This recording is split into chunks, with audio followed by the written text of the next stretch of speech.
And we are live, WrestlePurists Podcast, episode 102, hosted by myself, Charlie, and special guest co-host Phil Lindsay. Going to do our usual AEW Dynamite review, which came with quite a lot of talking points, to say the least.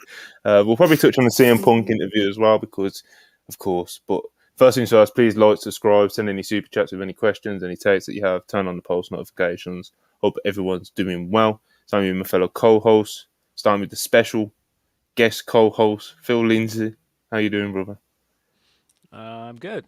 Little bit of annoyances, but I'll survive. Oh, it's life throws those curveballs at us. It's sometimes you have those days. But Charlie, how are you doing today on this fine Thursday evening?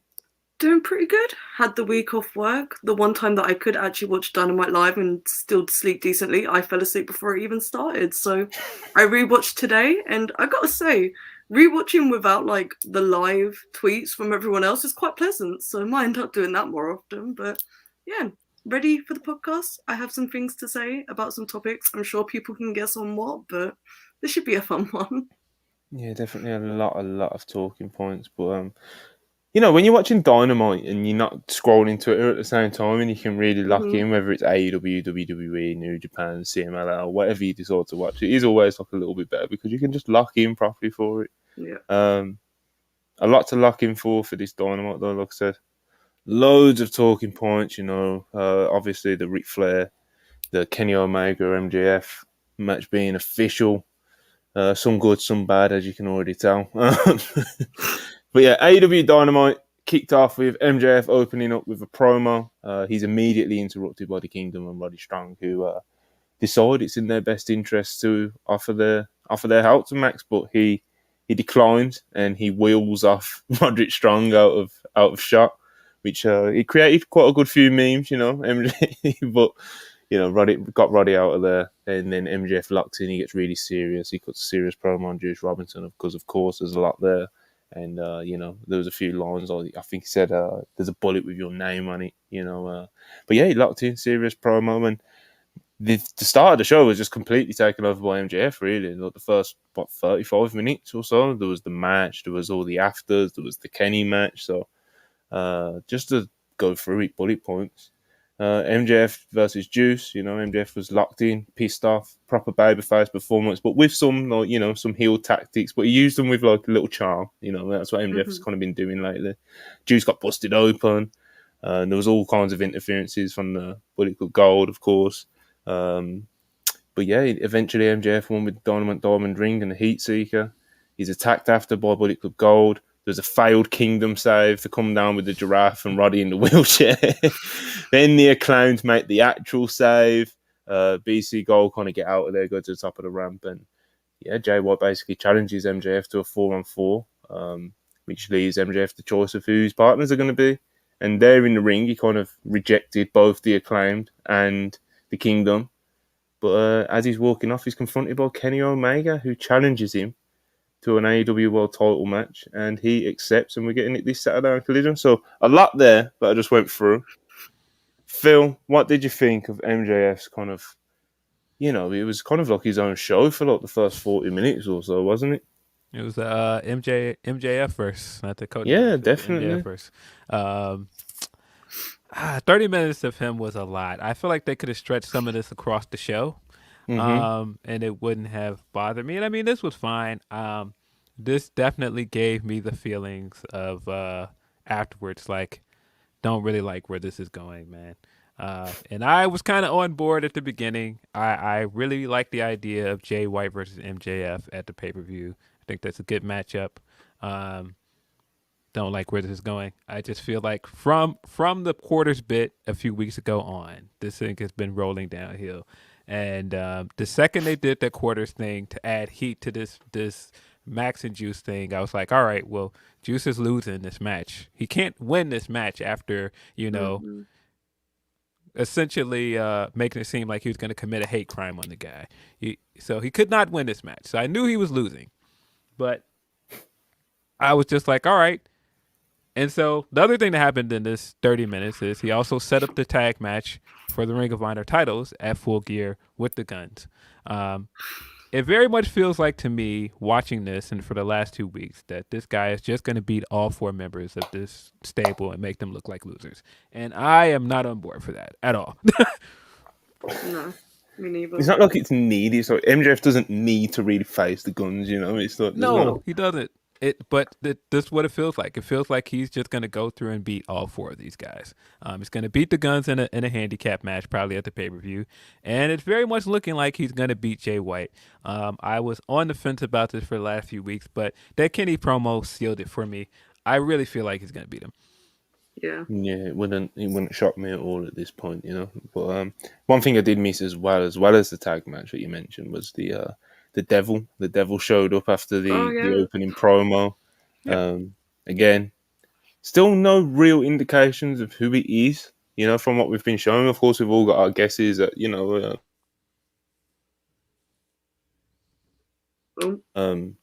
have I cut out? Yeah, Did I cut out? For a brief second. But yeah, who do we think the Devil is? Any educated guesses? Anything like that? Might as well throw some guesses out there. People in the chat are saying Pong. Oh, come on, man. No. Nah, That'd be the craziest swerve in the world. It still seems like it's Adam Cole to me. The fact that he was not there again this week and the Devil appeared again seems to point to him. That's the only real interesting.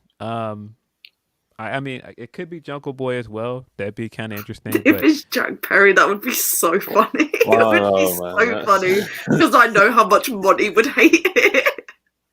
It'd make some good content for us. No, I was honestly thinking, like, when I was seeing people kind of guess, and it was like, if it's not Adam Cole, I don't know who it could be without me being like somewhat disappointed. And just thinking, I don't think Jack would be disappointing for me, depending on how they do this. If he comes in with the faction, that could be interesting. Well, Because who the hell would be in the faction? Well, he had the other 4 guys with him when they beat down Jay White. I'm guessing based off of the other promo we got tonight that one of those guys was probably Wardlow. Yeah. So, I don't know.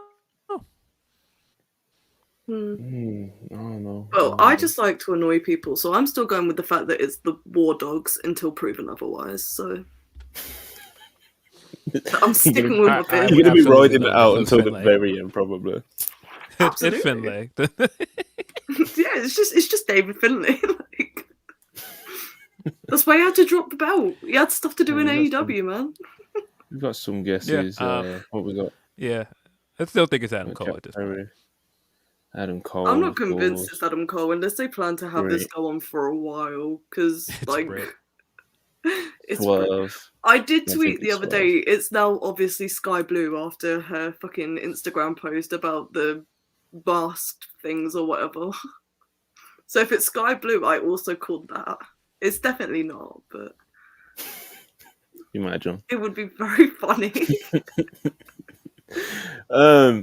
I've got David no clue, but I'm kind of yes. I'm kind of hoping it is Adam Cole, and it's just kind of goes down that route, He's going to be Jack out Perry. He is.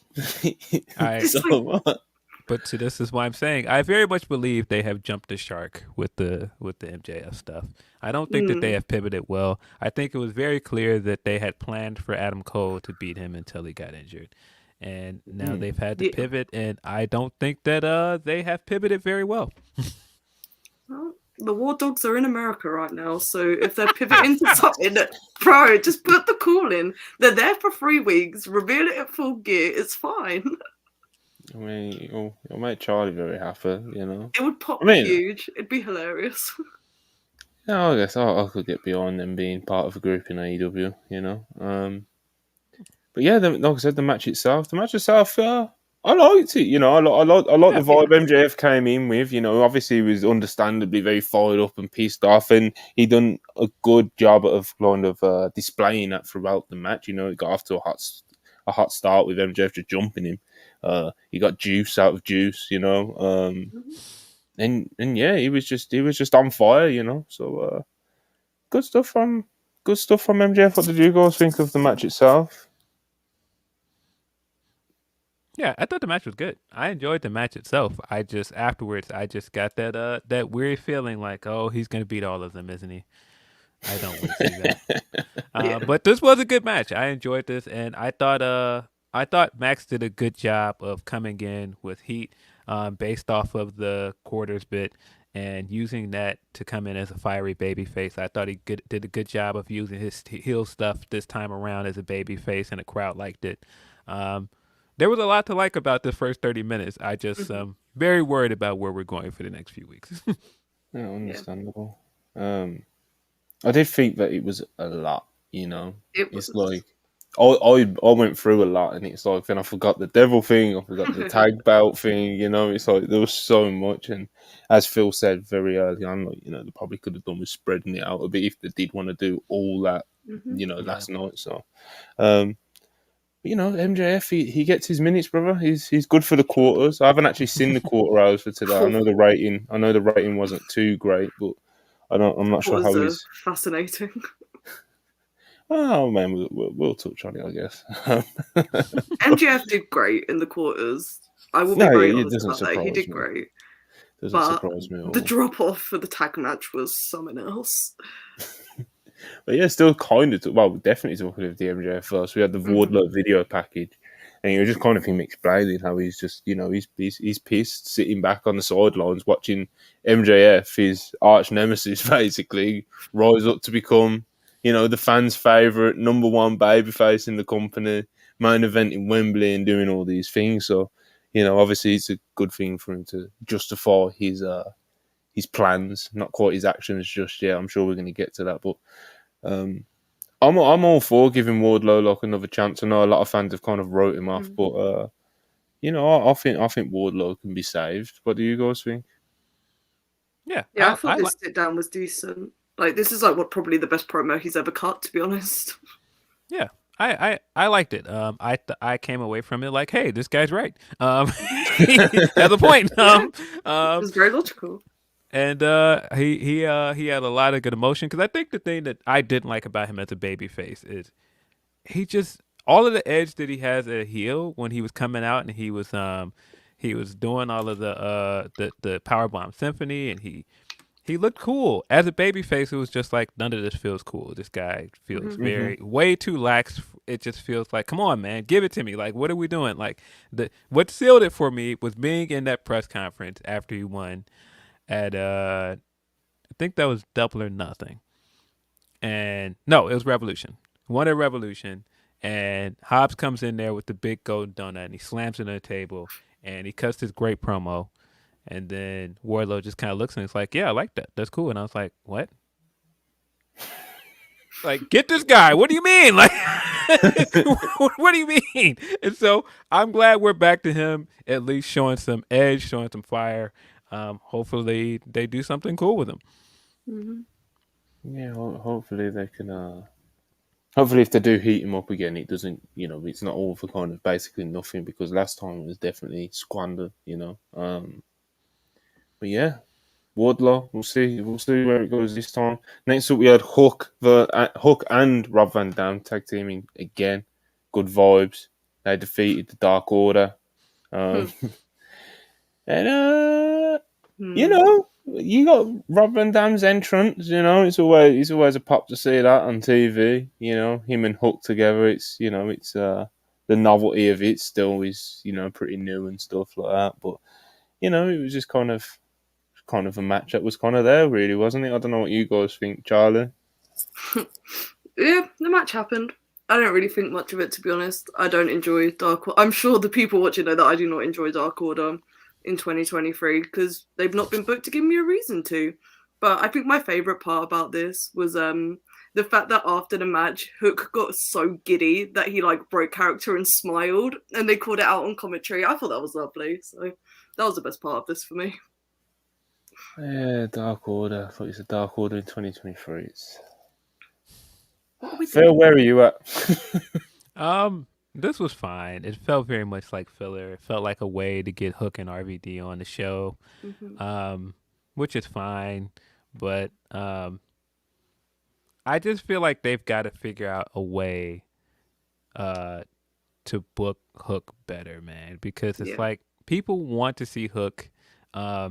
You went through this whole thing with Jack to give this guy a storyline and give him some kind of rival because he didn't have that at all his first time around as FTW champion. And now you're starting to go in the same direction where it's just like, hey, just put him on TV for the pops. Like, no, give this guy some storylines. Give this guy something. Give him, I don't know, give him some feuds.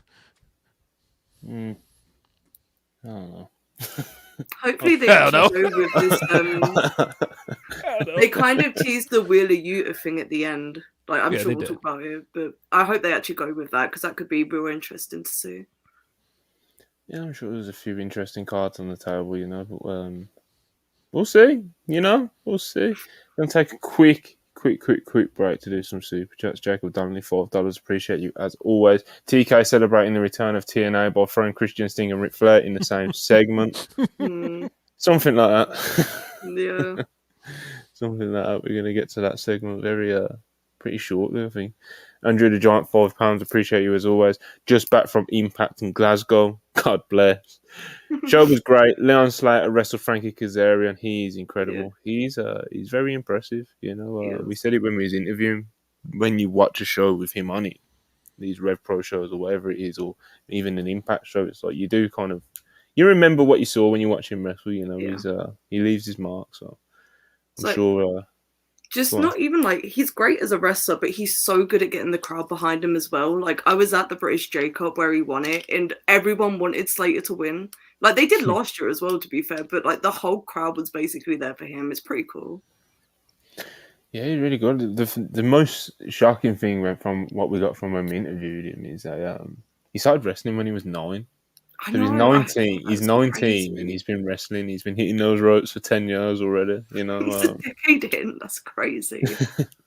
Yeah, the more you watch him, it kind of makes sense because he does have really good fundamentals and stuff as well as being like an impressive flyer. You know, but enough of Leon Slater. Shout out Frankie Kazarian as well. Always a fan of Kaz. You know, but yeah, man, good stuff. Hope you had a good time, Andrew. Yakim Noah. My bad, $5. Appreciate you. SummerSlam in Cleveland. You guys think Cleveland's cool? I mean, I've never been, brother. He's doing a great bit here of Joakim Noah, who was former Chicago Bill, hated Cleveland. So he's doing a bit of, I think Cleveland. You guys think Cleveland's cool? And the answer to that is no. I do not think Cleveland's cool. Even too many bits in these live chat. Well, there's no such thing as too many bits, but you know. Will Chisholm, $5. Appreciate you. I loved the show yesterday, but the 45 and older club is killing me in a funny way. I mean, fair enough. You know, I can't dispute that too much, to be honest.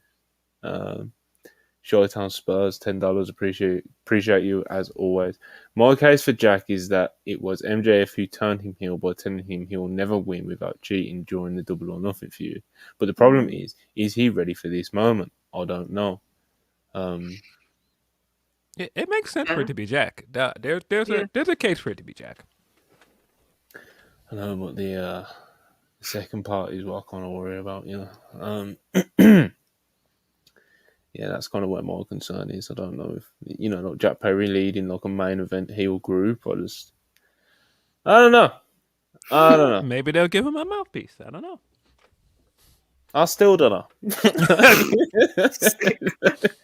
But that's just me, and I don't know shit. So, Will Chisholm, $5. Appreciate you.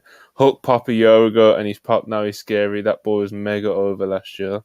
Yeah, he's definitely nowhere near where he was at, but. Yeah, he's another one. Obviously, we spoke about Wardlow. He's like, people still like to see Hook, and you know there was even evidence of that last night. But it's not the same, you know. He was a lot of people's rookie of the year and all this stuff. So yeah, man, Hook, man. I am a fan of him still. I still think there's still loads and loads and loads of potential there with him, and he's still young as fuck. So again, another one. We'll see. You know. Back to Dynamite, we had the latest Toni Storm silent film, and I said last week or the week before, it's like I'm kind of already over this. I think it's they've kind of they've turned the key too far. It's a bit too much for me, because the thing with character development, even if you do find it entertaining and funny and whatnot, and I'll never hold it against someone if they do. It's like everyone likes different things. But it's like the thing with doing these character developments is like ideally they're supposed to make. I'm meant to be more interested in wanting to see these characters wrestle for this development. Do you know what I mean? But with this Toni Storm stuff, it's just kind of for the sake of it at this point. They're just kind of filling TV time, and she's just kind of getting the shit off. And it's not really making me more interested in seeing her wrestle. I'll always say from her performance side of it, I've said for weeks that I'll always I respect and rate the effort and commitment to the character that she's doing. It's just it's not making me more interested in seeing her wrestle. So I may find myself in the minority on that. I'll stand my ground on that. But that's where I'm at, Phil. Where are you with the Toni Storm? Whatever we want to call this, the actress, the silent film stuff. The silent films can be very hit or miss. I popped really hard this week that Luther ended up in this thing. I was like, they're gonna find a way to get Luther on TV, buddy. And I thought it was good. I thought it was good for what it was. I thought her coming out after the women's match was infinitely better. Her overreacting and like the cutbacks to Sheeta were way, way better. Very, very funny to me. I mean, there are weird things from this silent film that were funny, like her taking that huge bite out of Clementine with the skin on it still. And it's just like, okay. Yeah, I mean, I think she's killing it. I think the character stuff is good, but I think that you've got to nail down what the direction is for her. That's all. Yes. Yeah. 100%. And obviously we kind of got a glimpse into what. Yeah, so, but at the same time, it's like, do I want to see her with the world title while she's doing this? It's like, I don't know. Charlie, where you at? Where are we at with Toni Storm? I said a couple of weeks ago when this, it might have been the last time Phil was on with us, actually, that sometimes with these gimmicks, they jump the gun too quick and they don't let them play out. And they've done the exact same thing with this one. They've kind of poured too much gasoline on the fire, and it's like, I don't know. It's gone too quickly. They've not let it develop naturally for me. I think some of it's really good, and I like the character as a whole. But these silent films aren't really for me. Maybe it's like, do they play them in picture or something? Or do we just, or are they just playing? I know they did one of the weeks, but I'm not sure if they did this week. What was it for you, Phil? Was it in picture or was it just part of the broadcast?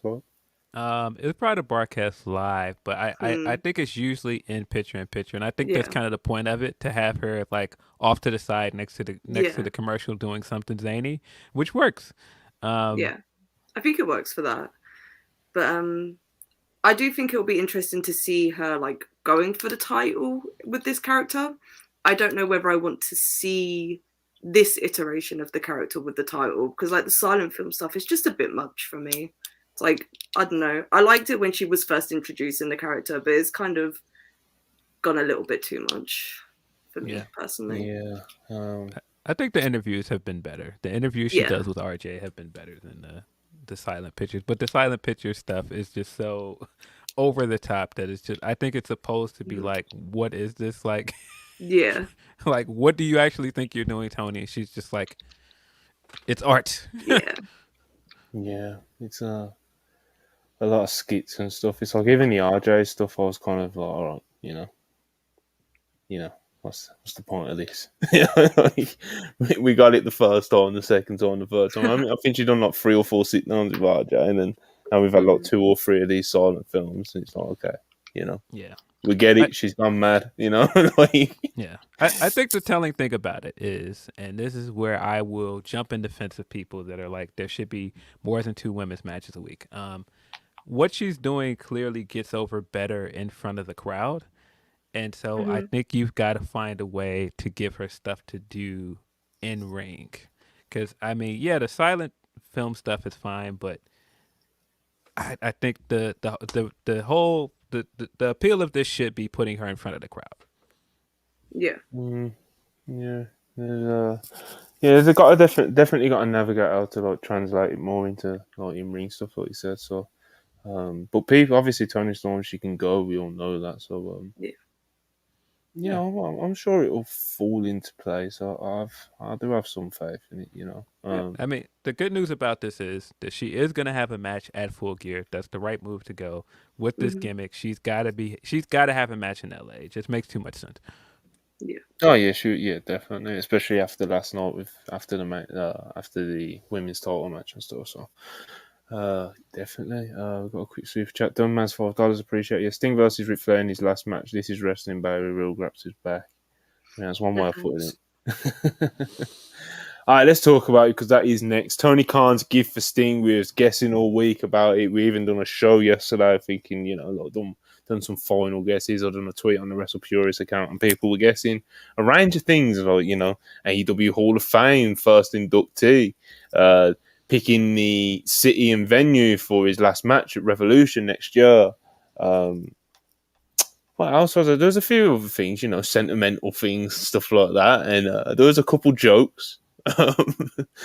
I think who was it? Our friend of the channel, Jenny Omega, said Tony Khan's won free pass to use Ric Flair, and it was all ha-has and lols and all that stuff at the time, but it was Ric Flair. Tony Khan's gift for Sting was Ric Flair there live in the flesh, making his AEW debut appearance, and of course this comes with controversy. It's definitely going to be divisive online because Rick definitely does have quite the past, and that past has definitely came with some accusations.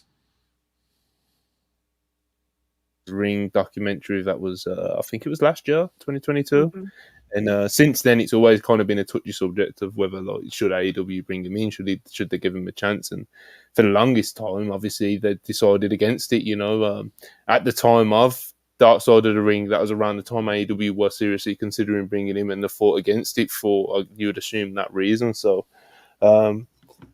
listen, I love Sting, and they have a lot of history, and the wrestling fan inside of me, of course, holds a very dear spot for Ric Flair, of course, for everything that he's done in the business, but I don't think this was kind of the way Tony Khan should have gone, especially after his tweet rants and stuff the past couple of weeks, where he was talking about Vince McMahon's allegations and accusations, and getting his tweets off and using them when it's just obviously it comes across very hypocritical now, and that's been pointed out by many people, and even outside of, erase the tweets from it, of course, even outside of Tony Khan's Twitter antics and stuff like that make it seem extra hypocritical. It's just kind of, I don't know, there wasn't really a crying need for it, I think Tony Khan's rationale behind it was probably, when Hogan got mentioned the other week by Sting, everyone booed him, and that's obviously, totally, Hulk Hogan, he's nuclear, can't go near him, and obviously they couldn't anyway, but Ric Flair got a lot of cheers, even though obviously he's got his accusations and stuff like that as well, and that maybe made him feel a bit more comfortable to do it, but it doesn't change anything, the reasons why they didn't bring him in from after Dark Side of the Ring, none of those things have really changed, he still has allegations and accusations against him outside of the ones that were mentioned on Dark Side of the Ring. So, Tony Khan knew all this going in, and he knows his audience as well. It's a tough one to kind of throw around and talk about. Charlie, the only lady on the panel. I'll throw it to you first. Where do you find yourself with this? You've, of course, a controversial, divisive topic. Well, I don't think that they should have brought Ric Flair in at all, for all the reasons you just listed. But also, spending a week hyping up this gift that he has for Sting, and then it just being fucking Ric Flair. It's I get why he's... I'm not defending Tony when I say this, but I get why he hyped it up the way that he did. But this has not landed the way that he was hoping. Because everyone knows what a piece of shit Ric Flair is. And people are going to talk about it. And, even with the tweets, bro, Tony has made himself look like a fucking idiot by doing this. Because he spent, 24 hours talking about the Vince allegations and using them for cheap Twitter pops. And now he's just rolled Ric Flair out in front of a crowd. Like he just looks dumb now. So I don't know. It really pissed me off that it was Ric Flair, but billionaires are gonna do what billionaires do. So yeah, it's sort of kind of they do I have what very suit strong feelings at the about time. this. Clearly, Yeah, every right to, a lot of people were very much like fuck Tony Khan. I saw a lot of that yesterday. So, of course, that's always going to come when you bring someone like that divisive, that's got allegations, accusations against the name into your promotion, especially after you was kind of parading around the other week about, trying to, dance all over the Vince thing, and I don't know, it's not what I think they needed to go with at this time. Again, I love Sting, and they've got a lot of history. But there's other gifts he could have got. Sting, what do you think, Phil? I did not need this. I don't need Ric Flair on my TV. I believe that Dark Side of the Ring episode was actually in 2021. So I think it was 2 years ago, because I think some of it died down in the build up to his last match, this last match, which was last year. Yeah, I don't need Ric Flair on my TV, and judging by this segment, it leads me to believe that he will be back, that he's going to continue to be on TV as well. And yeah, because he did say, he's excited about his journey with AEW, so that leads me to believe he's going to continue to be on TV until Sting retires. And not only is it a bad look to bring this guy in, but now you're talking about bringing him in continually for the next few months. Don't need it. Don't want it. I think it's a bad look for Tony. I think it's a bad look for the company. Yeah, I don't know. I mean, WWE has had him on since the Dark Side of the Ring episode as well. But I just think, like you guys said, with him mentioning the Vince allegations, it just makes him look kind of daft.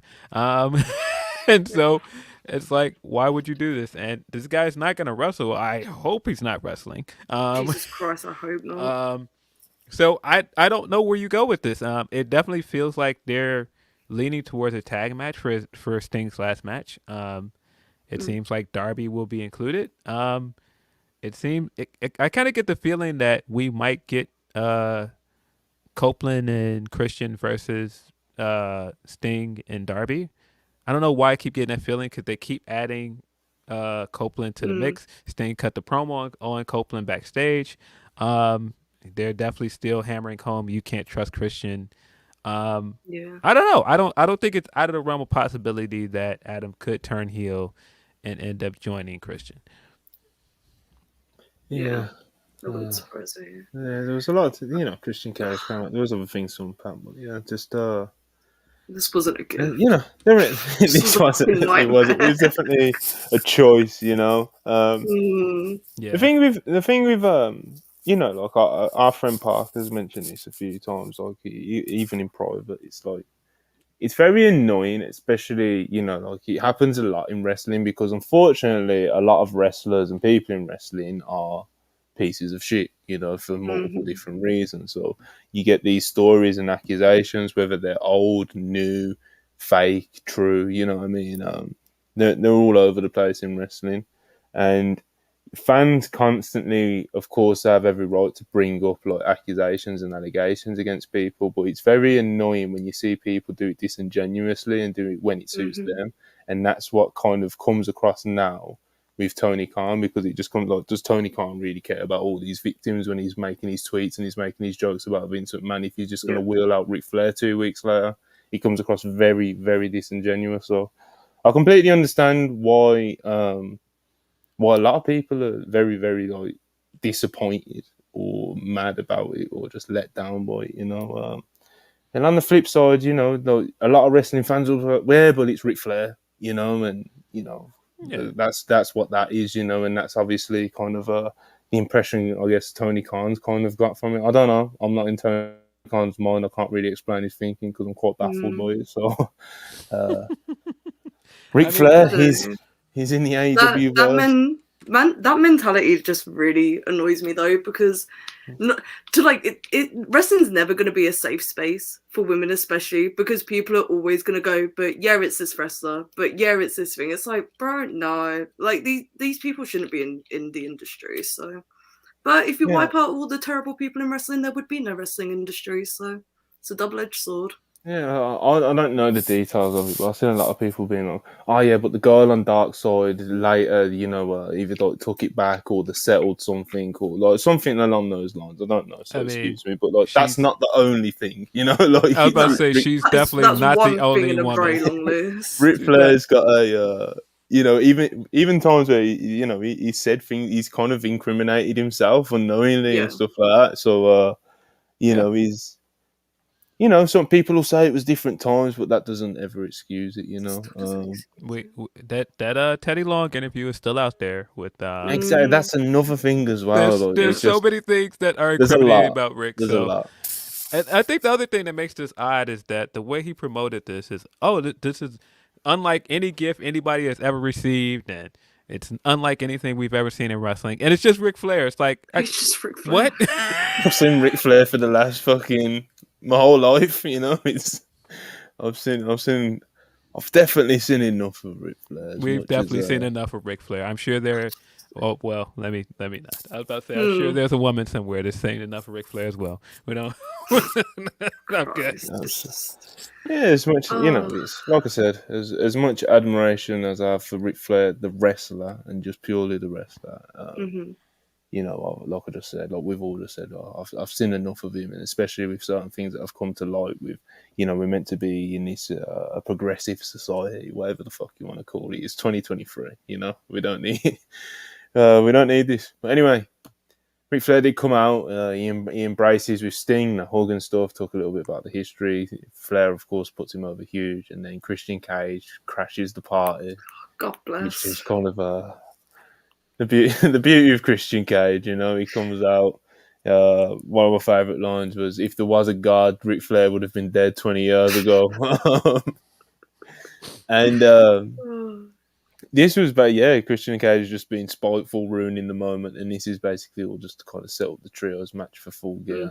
The challenge was laid out there, so we'll kind of see where this goes. I think, of course, we're all hoping Ric Flair doesn't wrestle, but we are kind of assuming he will be sticking around, judge off what we've seen, really, and of course Rick's tweet as well.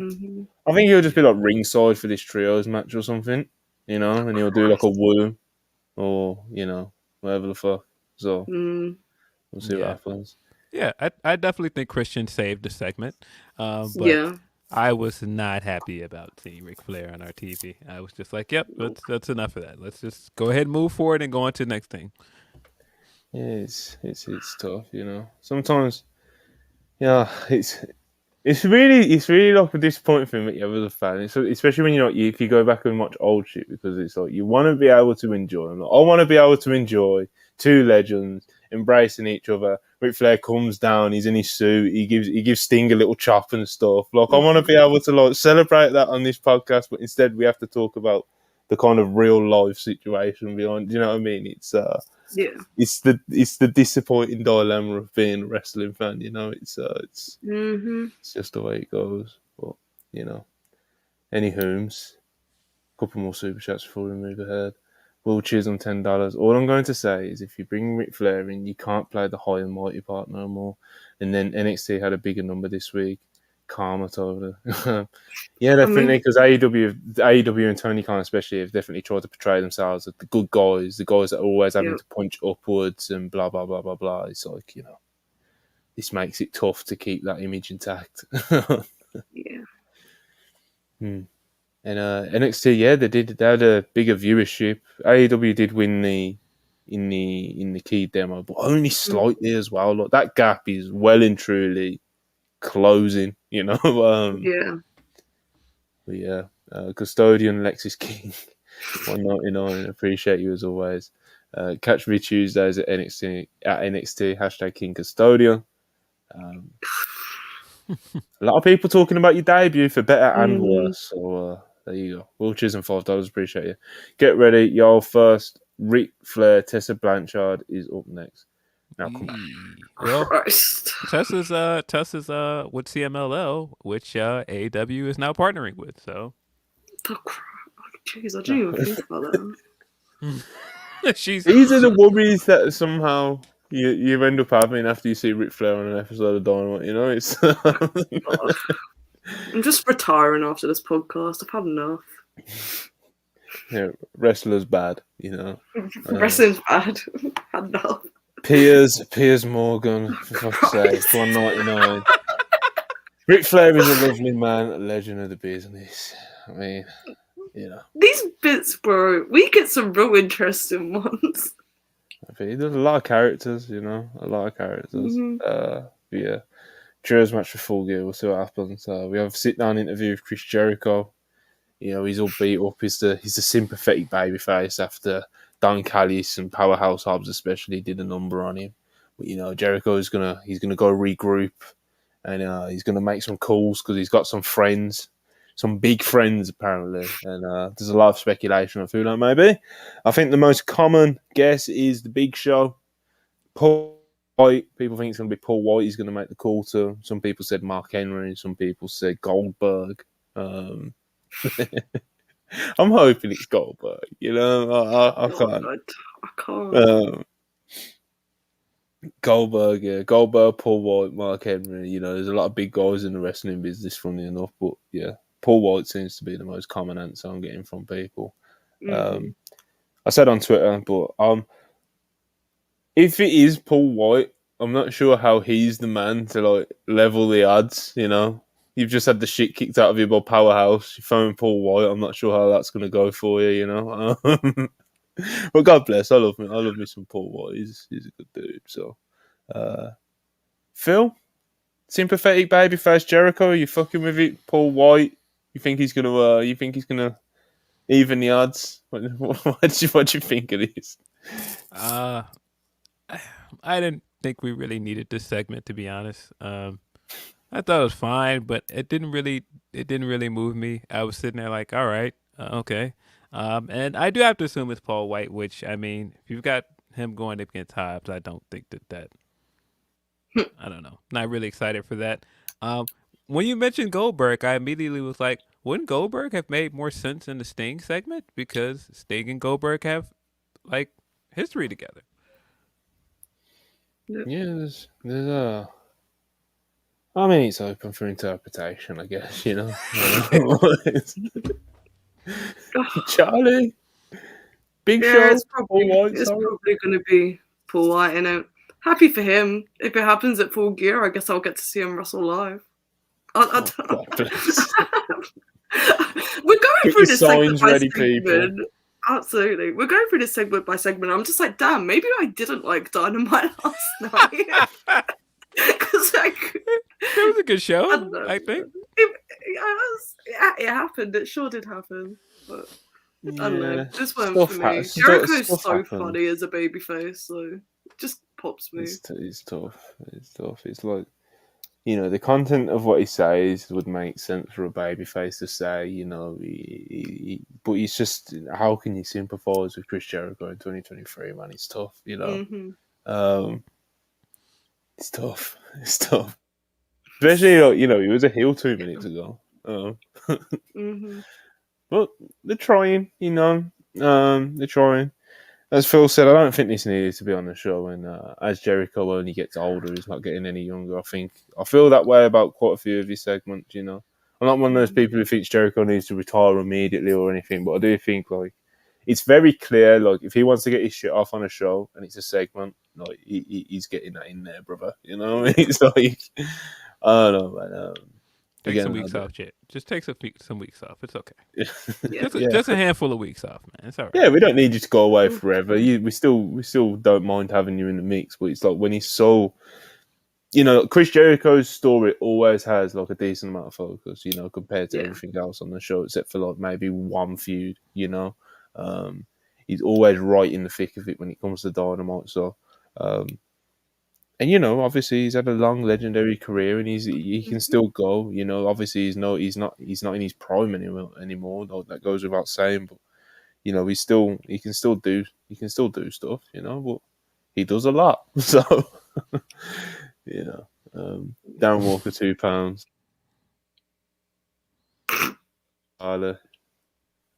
Again, you know, run back the tag as a singles. You know. Stop. I would just retire from wrestling media. You just wouldn't see me again. Stop it. Or it would just be real spiteful. One of the two. I was still processing while watching Dynamite this week that Jarrett actually won that match on Saturday. Like, they booked the match, but Jarrett won the match. Like, all right, man. Jarrett beat your Ring of Honor World Champion. All right. I'm really I got kicked to shit on Twitter because I did not like the fact they were running this match. And then Jarrett won, and people were just like, oh, maybe they shouldn't have done this. And I was just like, well, you will fucking, I don't know. That happens a lot with it sure AEW does. Twitter, WWE Twitter, just Twitter in general, Andrew in the live chat is shouting at me to talk about NXT. We did the NXT review yesterday, brother. We're doing a full review, Raw and NXT, with Ibu, myself and Ibu talking NXT. So it's go watch that. Well, don't go watch that. Stay here and hang with us, but go watch that after. But we have interviewed. We have reviewed NXT. But yeah, back to Dynamite. We had the Elite. The ROH Trios titles match, the Hung Bucks versus Brother Zay and the Hardys. I found this quite boring, to be honest. Of course, like in the closing stretch, they did manage to drum up some excitement because, of course, it's the Hung Bucks. It's like the Young Bucks having a boring closing stretch doesn't happen, But I did think, for the most part, I was kind of bored and didn't really need this, Obviously, the big talking point was the angle after, which of course we'll get to. But the match itself didn't really do too much for me. Charlie, you are the resident elite specialist. Where are you at? I didn't hate the match. I thought it was okay. It was kind of whatever, to be honest. And do we need the Hung Bucks facing people like the Hardys right now when Hangman's in one of the hottest feuds that is running on Dynamite, and the Bucks have a title shot they have not talked about since the 1st of October, and it is now the 20-something, it's 26th or whatever.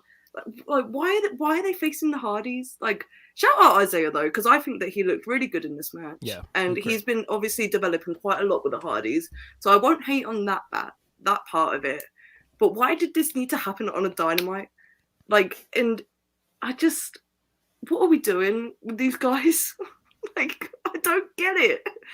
I get the defending the belts and whatever, but it's like, bro,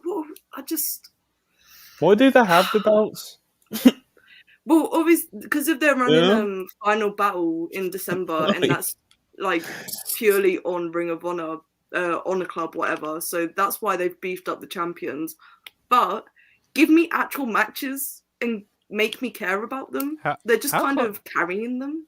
How close is Final Battle to World's End? Because isn't World's End in December as well? 20 days before. I think Final Battle was the 10th.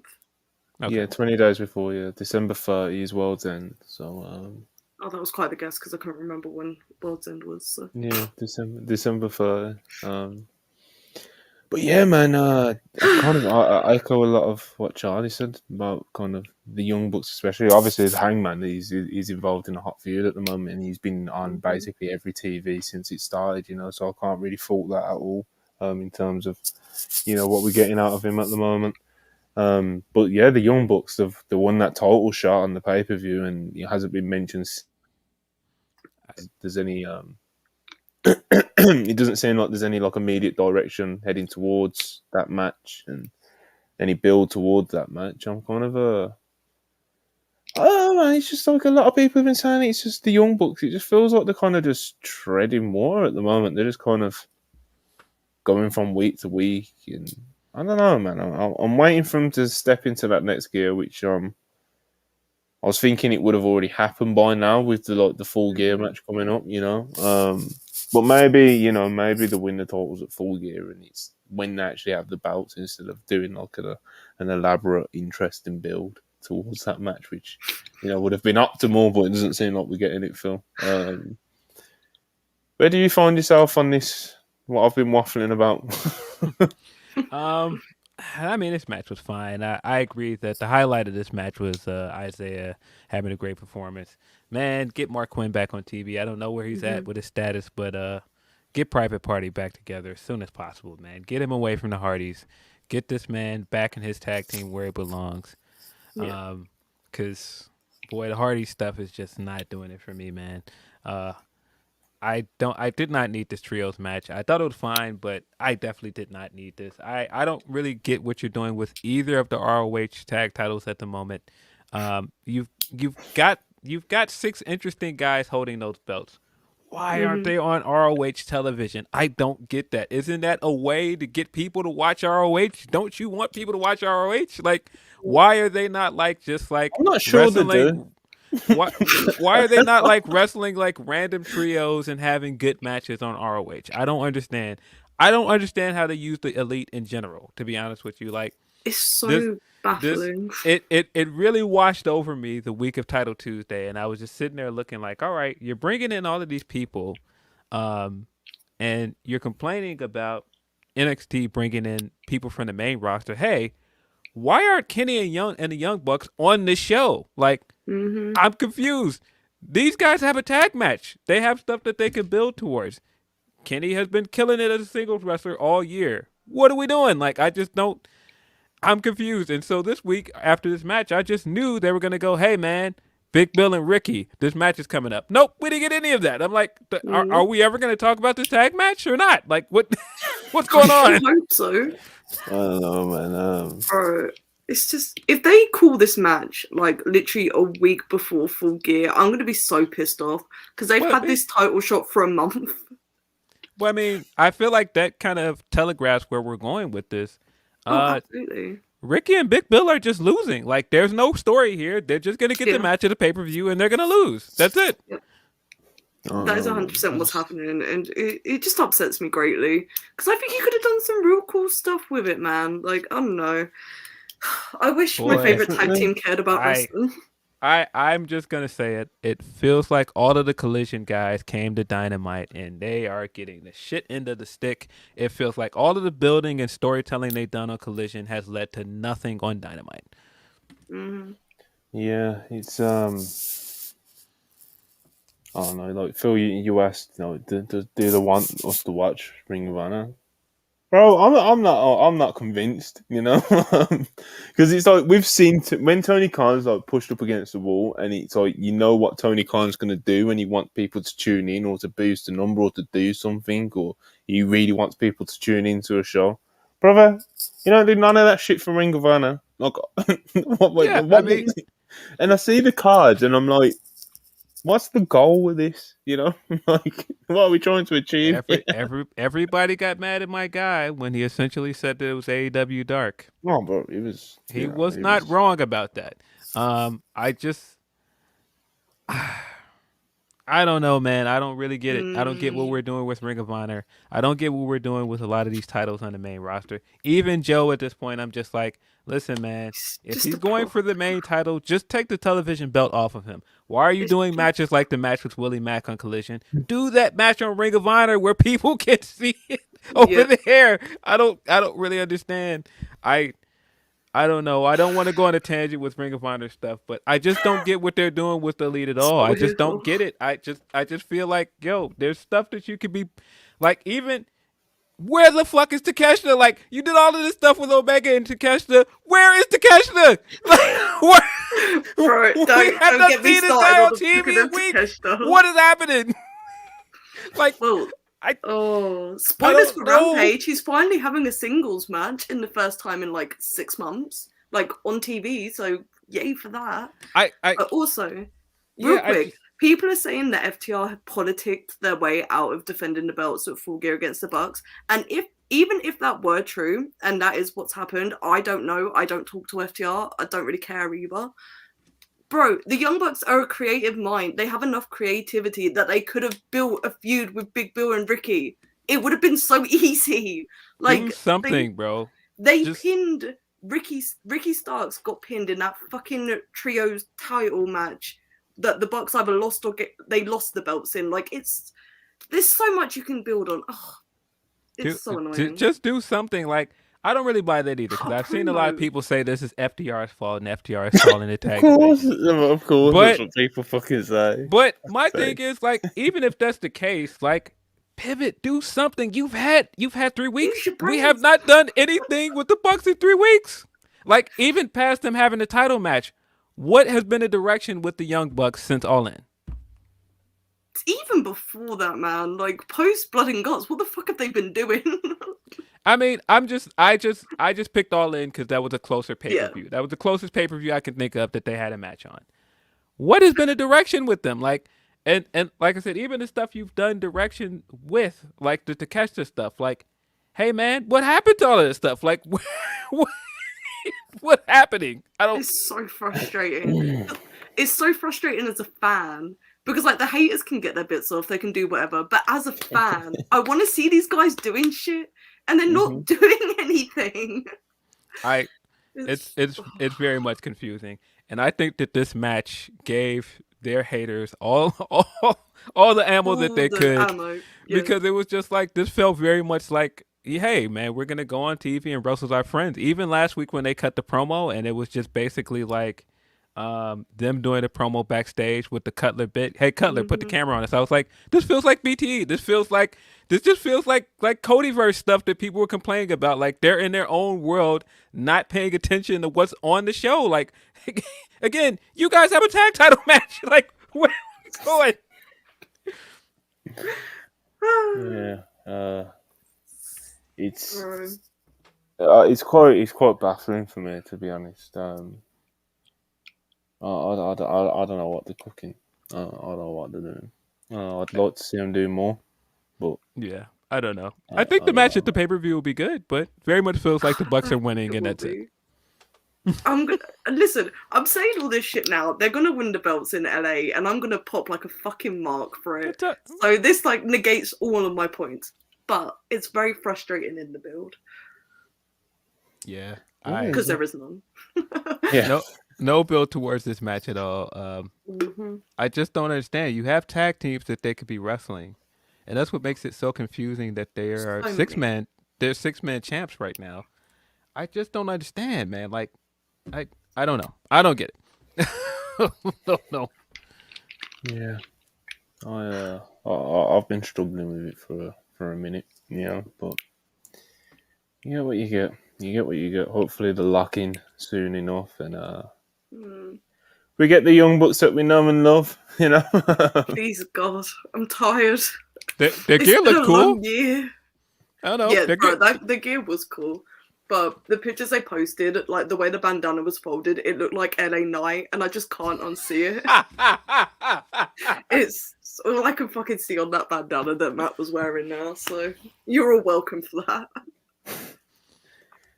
Yeah, it's just it's just direction, It's even with people as big a stars as the Young Bucks, It's like Phil mentioned All In, but it's like even the match at All In, it's like, yeah, they were wrestling FTR for the belts, but it's not like that was like the accumulation of some super long feud. Do you know what I mean?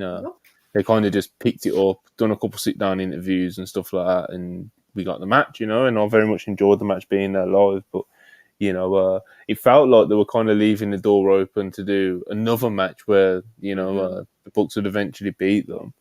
And they did the 4-on-4. Yeah, they did like the 4-on-4 match or 5-on-5 or whatever the fuck it was. It was the 8. And yes. Then it just kind of like disappeared. Like all that like kind of Bucks tag title chase, and then it picked up again randomly when they got randomly put into that contenders match, which they won, and now they're not talking about it again. So it's like there's no like arc to follow, Yeah, and the thing that again that bugs me, if you're following the trajectory of this, Takeshita won his match at All Out.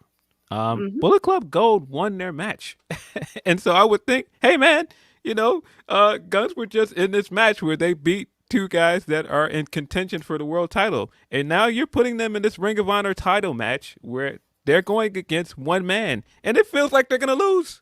Like, why are we doing this? Why are we doing this? Like, try and write down the way that AEW book things on paper. It's just so confusing because none of it makes sense. You can very much tell nowadays that you can tell that kind of Tony does do a lot of like late booking, like late in the day booking.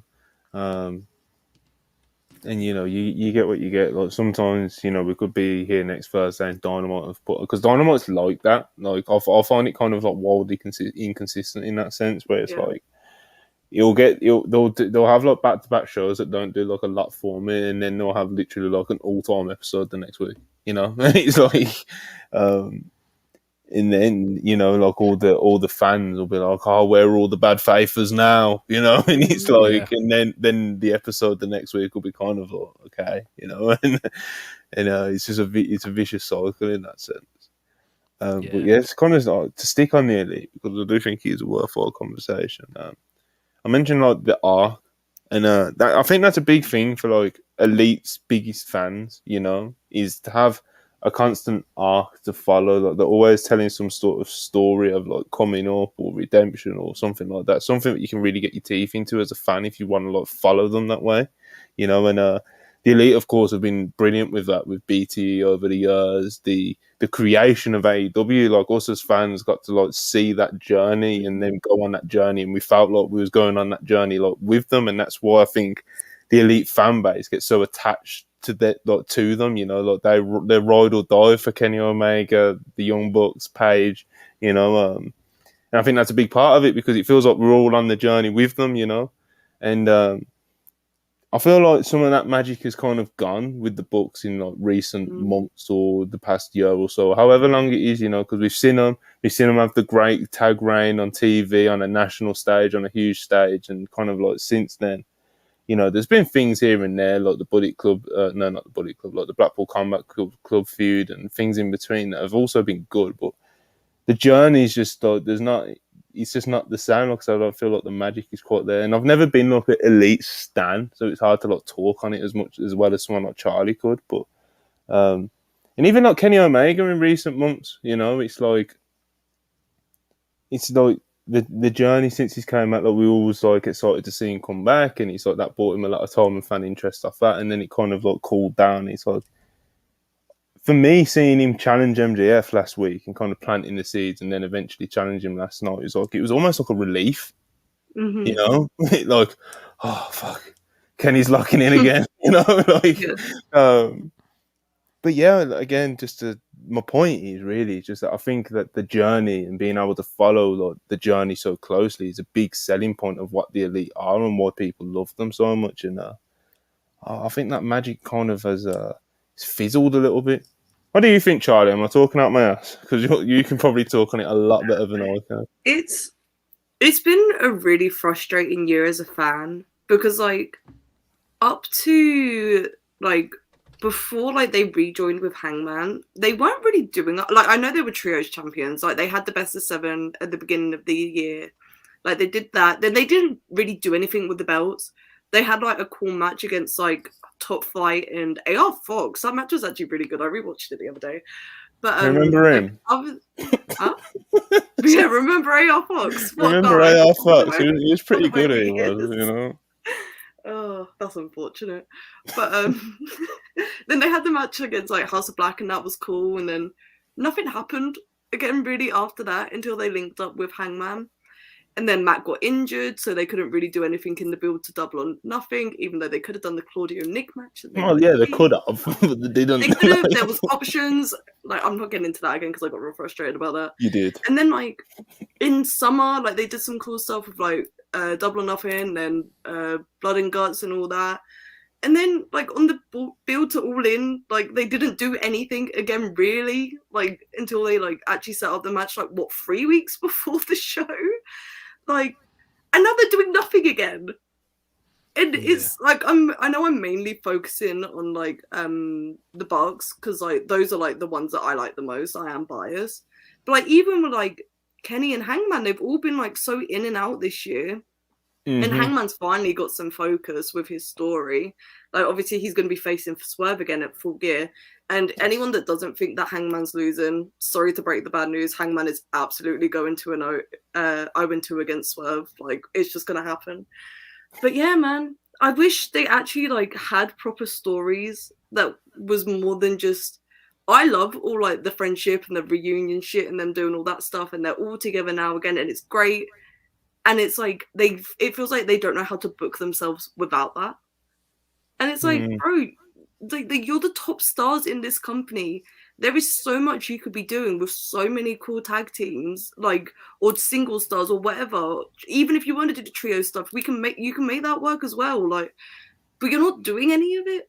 And I guess it's not all on the Elite. Like, it's Tony Khan as well. He should be putting his foot down and telling these guys to like come to TV and work out these angles and whatever, and making talent sit down together. If there is issues that people are politicking to get out of matches, whatever, I don't know. I don't talk to people like that really sometimes, but I don't know.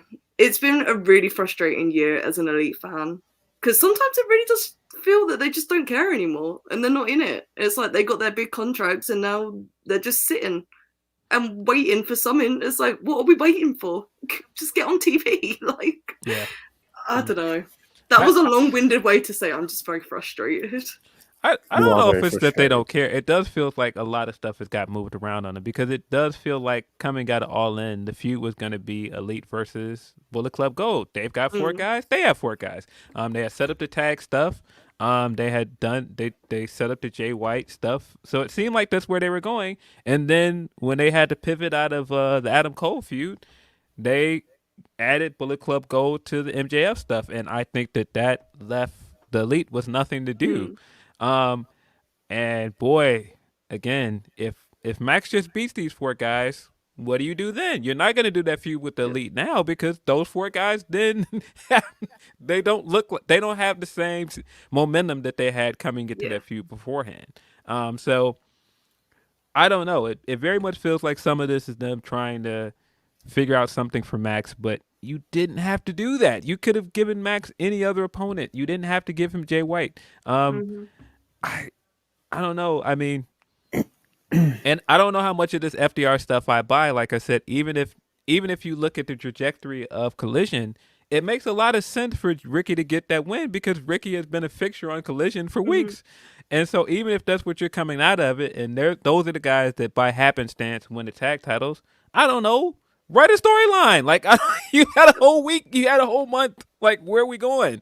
Like, I don't know, man. It very much feels like I said, this was supposed to be the Guns in that place, and the Guns were possibly going to be the next up after FDR. And so I don't know. I don't know where they go from here. Maybe we get the FTR Bucks match at World's End or something like that. I don't know. I don't really buy too much into the politics. FTR could call the fucking rematch for tomorrow and win the belts back. I know tomorrow's Friday, not Saturday, but you know what I mean. They could call their rematch for this weekend and win the belts back. We don't know what's going to happen at this point. The tag fucking division of AEW is my biggest source of annoyance, because I enjoy it so much sometimes, and then they just do stupid shit, and it's like, bro, what are we doing? Yeah, it's hate wrestling. I don't. I love it, and that's why I get so annoyed. But when I think about the AEW Tag Division, it's kind of like, I always remember the Bucks standing up there on that stage before the formation of AEW, talking about how they're going to make, tag team wrestling the main event again, and they're going to absolutely achieve that for a sustained amount of time. Like, the image that always flashes in my head is the cage match with the Lucha Bros, and thinking like where tag team wrestling was in AEW at that time. That was like the peak for me. Tag team wrestling is beautiful when it's done like brilliantly, the way that AEW is more than capable of doing it, and obviously the Young Bucks are more than capable of being like right at the heart of that. But when I think about those things that I've just mentioned, the examples I just mentioned, it's crazy to think kind of where the division's set at right now, And like, even throughout this year, like, there's been glimpses of like maybe it might be like kind of balance. So FTR had that run of like 3 matches which were all tremendous, like on Collision, and that kind of slowly fizzled down a bit. And it's like, now we're here, and Charlie's banging her head against the wall again. So. I genuinely do think that maybe Aussie Open were meant to win at WrestleDream, but Davis got injured in that fucking match, so they had to change the outcome. I do feel like that's kind of also thrown a wrench in things, because it wouldn't have surprised me if we were meant to get Bucks Aussie Open, at full gear, but who That would have made fucking sense, yeah. knows? Who fucking knows? So the other thing with FTR as well, so Cash did pick up some knocks, bro. He's not like out like I'm sure he could grit his way through a match. It's kind of like one of those sort of injuries, but like, you know, he has picked up his knocks. Because I know there was like a lot of confusion around that, because it was like, it's a work, no, it isn't a work, and it's kind of like, well, it's like they are playing on it in storyline, of course, you know, but like there is some legitimacy to his knocks. But yeah, we kind of ranted. Well, me and Charlie don't love it, but you know, Phil kind of sat there just nodding, like, okay. Oh dear. But yeah, let's talk about the big talking point coming out of the actual trios titles match, which was afterwards. Swerve appears on screen, and brother broke into Hangman's house, bro. He's wrong for this. You know, he's very wrong for this. Very wrong, very evil, very just despicable act. And he gets into Hangman's baby's room, bro, and he's like leaning over the crib, cutting a promo. He tells the baby that he owes him debt. It's a lot, man. I know some people got in there. Some people got hurt over it, you know, or whatever the fuck. Thought it was too much, but you know, he was supposed to be pieces of shit. Swerve is definitely a piece of shit, you know. Phil, you enjoy this? Yeah, that was good. I thought that this was a good way to further that feud. I thought that, you know, we've seen home invasions more than once in wrestling. So I thought this was a good thing to add to his character. I think he's been a great heel so far. It didn't really bother me. It did feel funny at one point. Like, boy, this baby is very quiet, man. Like, yeah, that was like the one thing for me as well. But and with the baby in the house alone as well. yeah. But I did enjoy it for the most part. Him coming in and ripping up the finger painting, and you know, him talking to Nana off screen the entire time. I liked it. Yeah, man. It definitely adds another layer. You know, Charlie, Hangman sped out of the arena after this. You know, of course. Did. Which is hilarious, because bro, where are you going? To a fucking airport to like get on a flight? Like, but no, I thought they genuinely did this perfectly, because I saw a few people on Twitter just be like, "Oh, why didn't he wreck the joint?" It's just like, well, that's not Swerve's character. Like, he wasn't there to like go and damage property. He's not like this array character, is he? Yeah, like it wouldn't have fit his character to cause physical damage. He broke into Hangman's house, who is like, everyone knows he's like portrayed on TV as like this very private person, like he's like this anxious millennial cowboy. Like, you invaded his safe space, whatever. Like, you went to his family that you'd cut like a really emotional promo about before. Like, I don't know, I thought they did this perfectly. Swerve is such a good heel. This role, he's really grown into this role, and I am so excited for the rematch. It's going to be so fucking good, and I still think it should be a last man standing. I'm standing on that, no pun intended. But I think that is the perfect stipulation for these guys for their rematch. Yeah, but it works for me. I think any stipulation that you throw at Hangman and Swerve, I'll be into. Oh, absolutely. Honest. Especially on pay-per-view, you know. But yeah, Swerve, he's good at being a piece of shit, so hats off to him, you know. Adam Copeland backstage, he's asked if his stance has changed and not wanting to fight Christian Cage. He says nothing has changed, but he was quickly interrupted by Allin and Sting, and Allin tried to talk some sense into him, but Sting takes over, tries to fire up Edge, pop me, light a fire under him. So we'll see where this goes. See if Edge can bring himself to get in there with Christian Cage. I think that is where we're heading. And yeah, you know, Sting and Darby, they've had their fair few cool partners over the couple of years that they've been together, you know. They've had a few cool third men, you know, so I guess we'll see where this goes with Copeland. What do you guys think of Copeland in AEW so far? Is it doing a lot for you, or are you kind of like whatever about it, or are you actively disappointed with it? Charlie, I'll start with you. I like that he wasn't overexposed on the show this week. They have been playing around with it too much. They've been putting him on TV way too much, killing the novelty very quickly for me personally. But I thought this backstage segment was pretty good. And again, Adam Copeland and AEW in general, I hope they don't like force too much of it on TV too quickly, like they kind of have been. And again, like if he's up full gear, I'm gonna pop for it because it's Edge. So of course, yeah, of course. He's a legend. Yeah, Phil, where do you find yourself on Adam Copeland, Adam Edge in AEW so far? Yeah, I agree. I'm glad they dialed it back some because that first week he was on every show. It seemed like brought him in like Punk, bro. It's crazy. Yeah, it was just a bit too much. And I think now just letting him, find his character and kind of find a direction with the Christian stuff. I think that's the way to go because I think all the stuff he did with Christian was good, but I just didn't need to see him as much that first week. Yeah.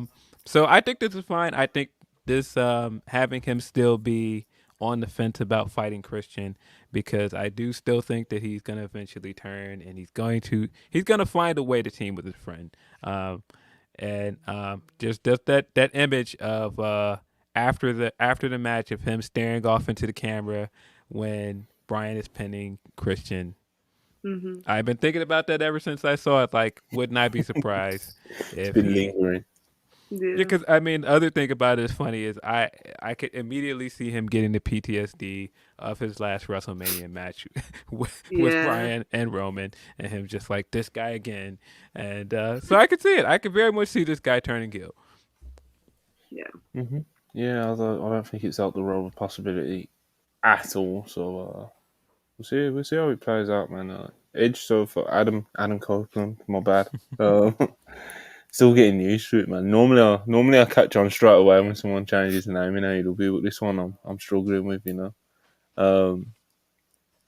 Yeah, so far in AEW, he was very, very prominent. Like I just joked, like he was like they brought in Punk, when the way they first brought him in, how prominently he was featured. It seems like they're gonna, judging off last night's episode, it seems like they're gonna kind of turn it down just a little.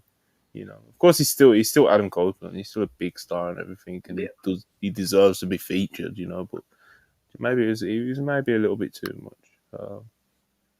Yeah, man. There's a lot of cool stuff for him to do in AEW. So let's do some super chats before we get to the women's title match. Will Chisholm $5 appreciate it very much as always. Is it me or is AEW having more type of WWE segments? They have been. Yeah, I think it's been that way for a minute now, to be honest. For better and for worse, in a lot of cases, there's always going to come pros and cons of it when you become like I don't want to say sports entertainment, but just the way they do segments sometimes, it's just very This week's MJF stuff felt a lot like that. MJF especially is a very guilty culprit of this. His promos feel very much WWE like as well, with the catchphrases and trying to get the crowd to chant along with him.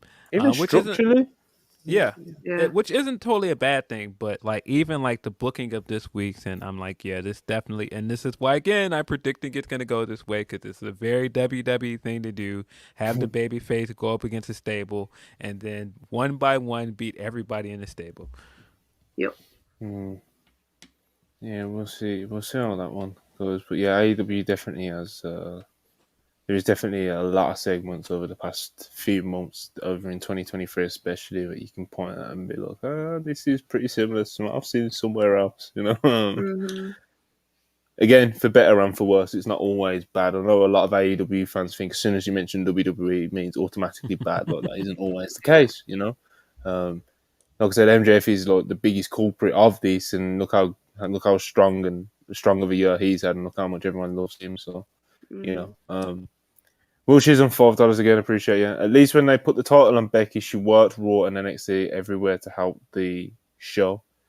Yeah, I have a tip in my hat off again. I have a lot of good things to say about Becky's short NXT title reign. I thought she'd done quite a lot with it, and I think definitely a reign she can be pretty proud of. I think she achieved what she wanted to do with it, judging off the matches and the opponents that she picked to wrestle. So. Yeah, man, shout out Becky. Big fan. Uzura Hart, $10. Appreciate you as always. The refusal to put Kenny and Hangman as top guys is frustrating, but it's been overwhelmingly infuriating this year while MJF is doing bits with the Kingdom and saying Tofu as the world champion. Yeah.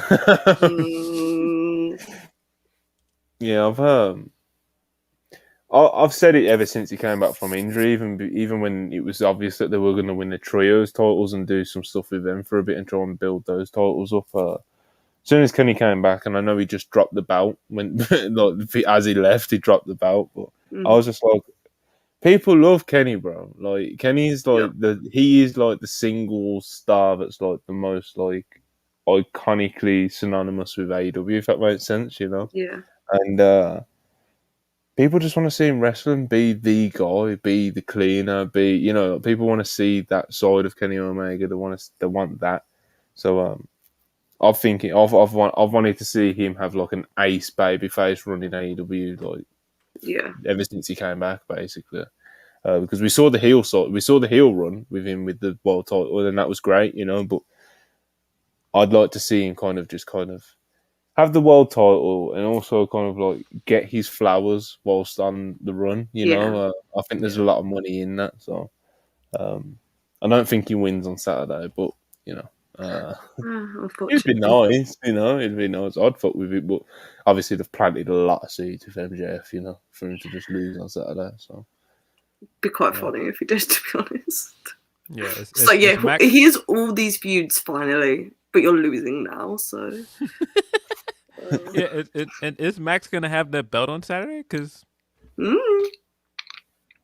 that's a very good point. Jay White has it. It would be quite cool if Jay White came out during the match, though, because obviously him and Kenny have so much history. And Kenny wins, and he's the uncrowned AEW World Champion. Yeah. And it's this confused mess now, you know. MJF still wrestles Jay White for the Triple B, you know. I'm sorry. It's on Collision. They'll come out with the big belt with the X on it. Yeah, the real world championship. I think Punk still has that. Like, I'm 99% sure Punk still is in possession of that. I would pop very hard if they're looking around like for a belt to start the match with, and then the referee comes out with the big real world championship. I would laugh really hard at that. Bless. Oh man. I don't know. There's like I said, a lot of seeds have been planted. Anyway, I didn't even think about that. Yeah, they're gonna have no belt for that title match. How funny. Showtime Spurs, $10. Appreciate you as always. I share the frustration. Feel like most of my favourite acts are pushed to the side for generally uninteresting filler. The whole episode was filled with nostalgia acts. Felt like the bad 2010s Raws. I wouldn't say that bad, but that's far. I wouldn't say it was that bad. Yeah, that's I get the sentiment, but I don't think it was quite that bad. No. Yeah, you know, at least I don't know. At least I know Christian Cage is in his 40s, but you know, he's fucking awesome. You know, Christian's a beast. We had Brian Danielson on this episode. We had Okada on this episode. We haven't even got there yet. Yeah. Yeah. That was, yeah. Right. Not bad. Couldn't. Why was it not clicking? Okay, there we go. Darren Walker, £2. We need Jay and Juice for the tag title run in 2024. I mean, no, I wouldn't be mad at it, but it's just like Jay White, brother. He's Jay White. He's a top heel in my territory. You know, he's tag belts is nice, but it's not like what I'm hoping for him in 2024. You know. It's something. It's more something like along the way, you know. I don't. You've got a tag team in that stable. Like, if anything, make the Guns the tag champs. Like, go with somebody new. Do something different, man. Yeah.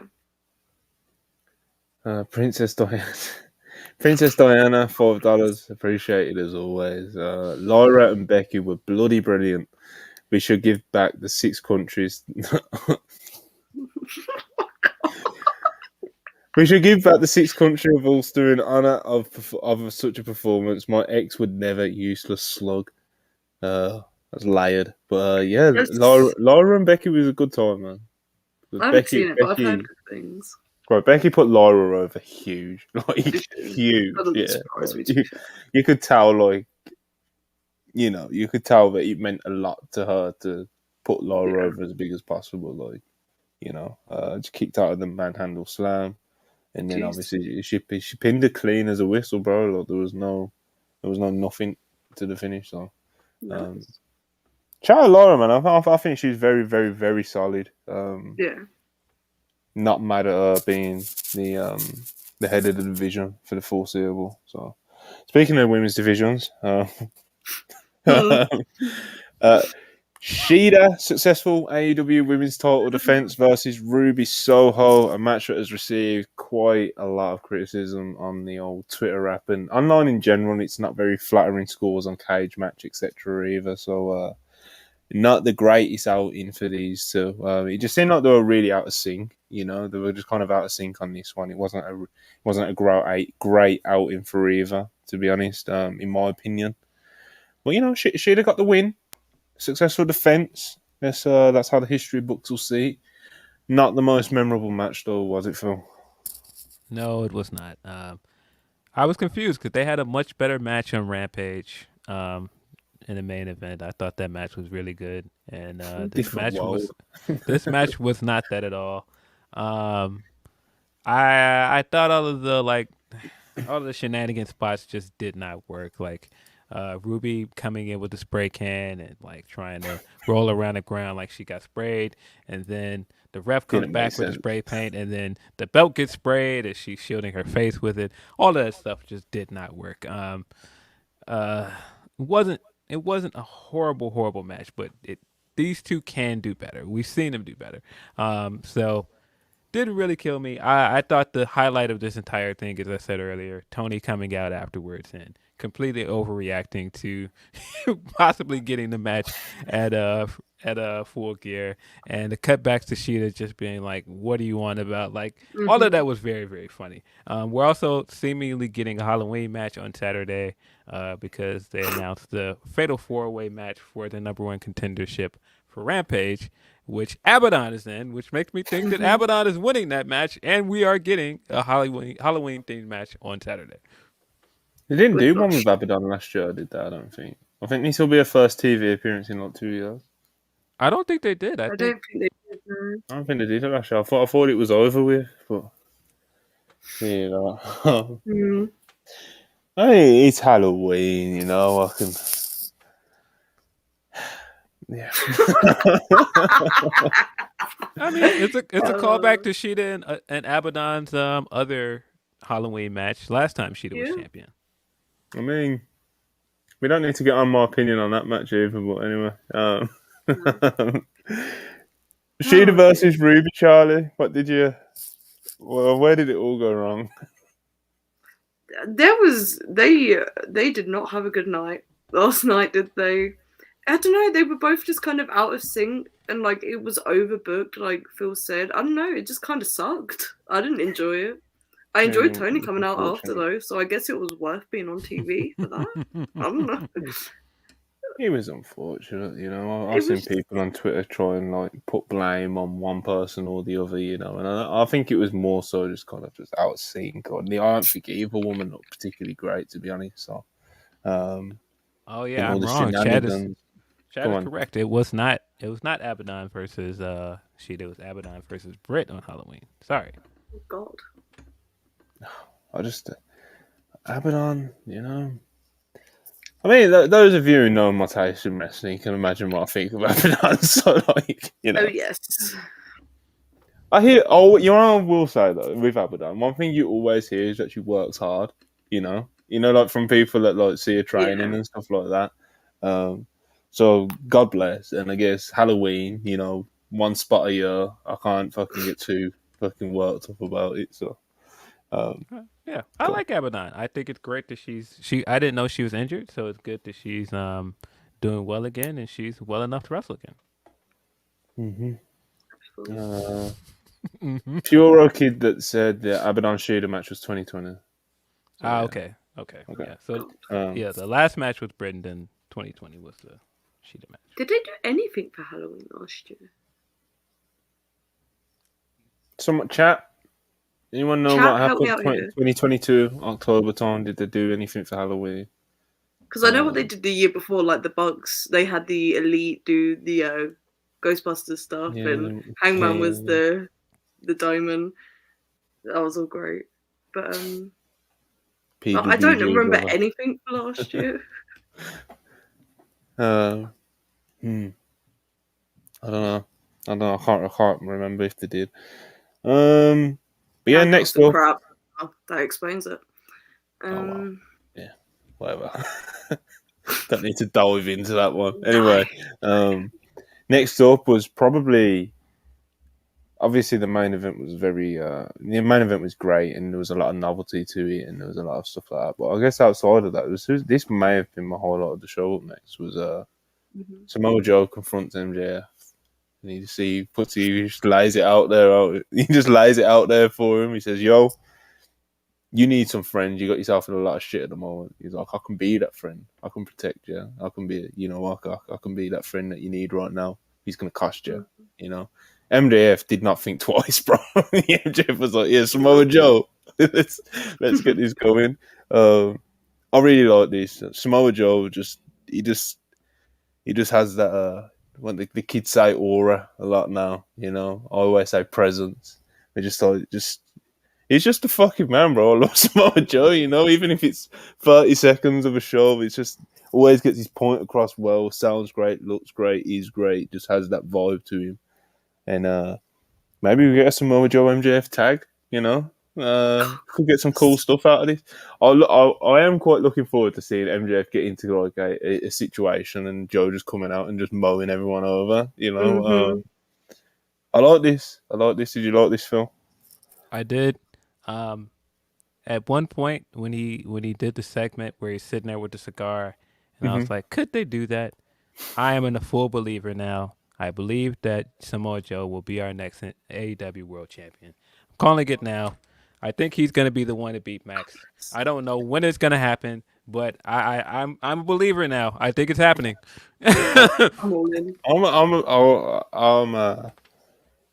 I'm with you because I can't think of a better option.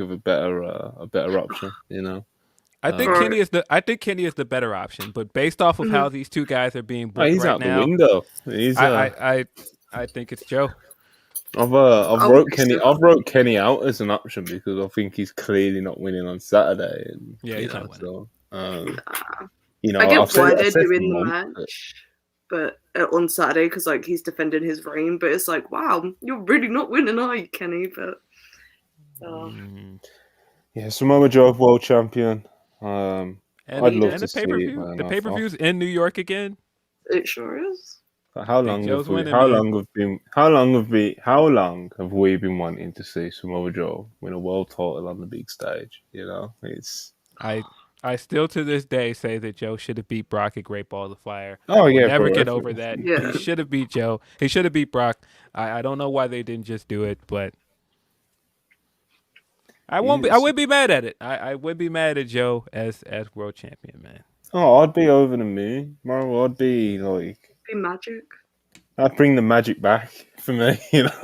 Man, bro, even if he's just a transitional champ, I would so rock with Samoa Joe being champ for 2 months. I think you could have some incredible matches on TV with that.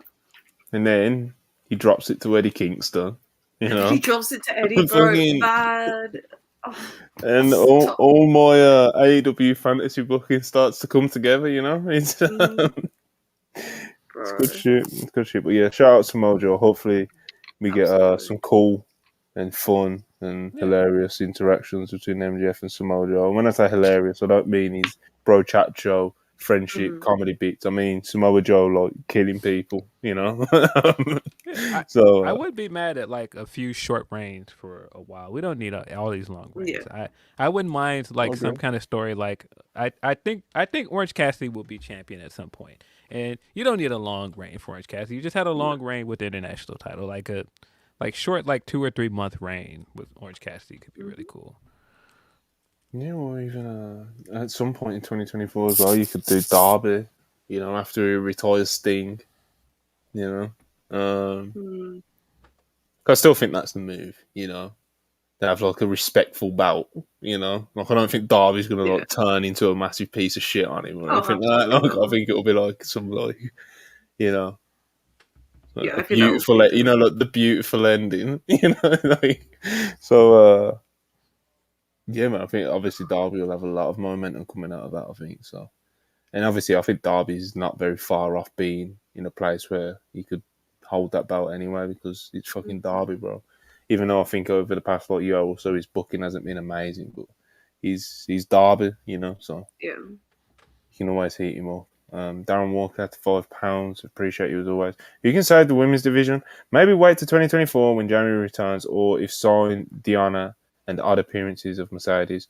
The odd appearances of Mercedes will definitely help, of course, because it means that you'll have to put a certain level of focus on it. Otherwise, I don't think Mercedes will even bother, you know.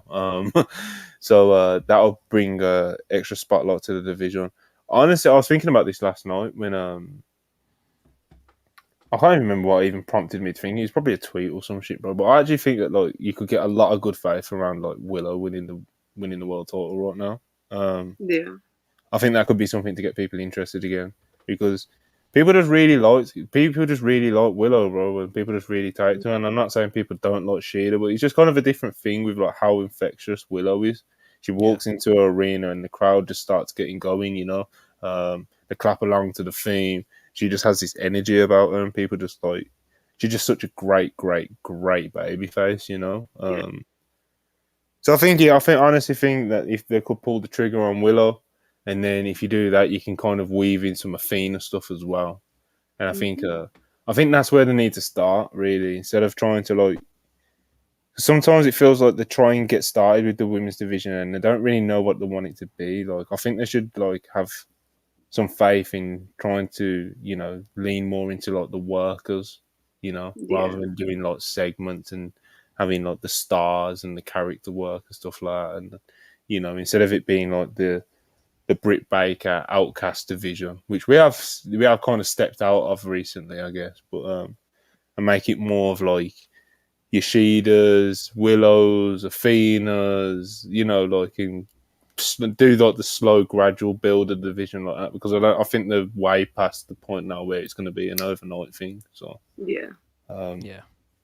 Any suggestions to save women's wrestling in All Elite Wrestling? Anyone? I mean, I think putting the belt back on Shida is a step in the right direction. Should have never taken the belt off of her. I get why you wanted this hometown pop with Saraya, but I just don't think it was worth it. I don't get it. I'm from England. I just don't think it was worth it. But I think putting the belt back on Shida and getting back to doing like the big matches, I just think the thing you've got to change this time around with Shida's champion is just give her the feuds, get the storylines going. Like you got to give her some actual rivals, man. Like, funny enough, like the actual rivalry she had that I can think of wasn't her as champion, and that was the feud with Serena Deeb. Which where the hell is Serena Deeb? Well, yeah, Serena Deeb. That's another interesting one. But yeah, I don't disagree with you on putting the belt on Willow because there's so much stuff you could do with that. You can do the Athena match. You could do the Athena match with Shida as well. But you do have a built-in story there with Willow. You have a built-in story with Mercedes, of course, because you know there's still the what if from that match that you know she didn't get injured. It's so crazy. I know she got injured as well, like you mentioned, but it's crazy to think that like Willow pinned Mercedes in the middle of the ring, bro. Yeah, yeah, that's mad. So yeah, there's awesome. stuff you can do both, but I think right now, whatever you're doing at Full Gear, I think you gotta move into Athena versus Shida by the end of this year. I don't know why you don't do that match now that you have the belt back on Shida. There's no excuse not to do it.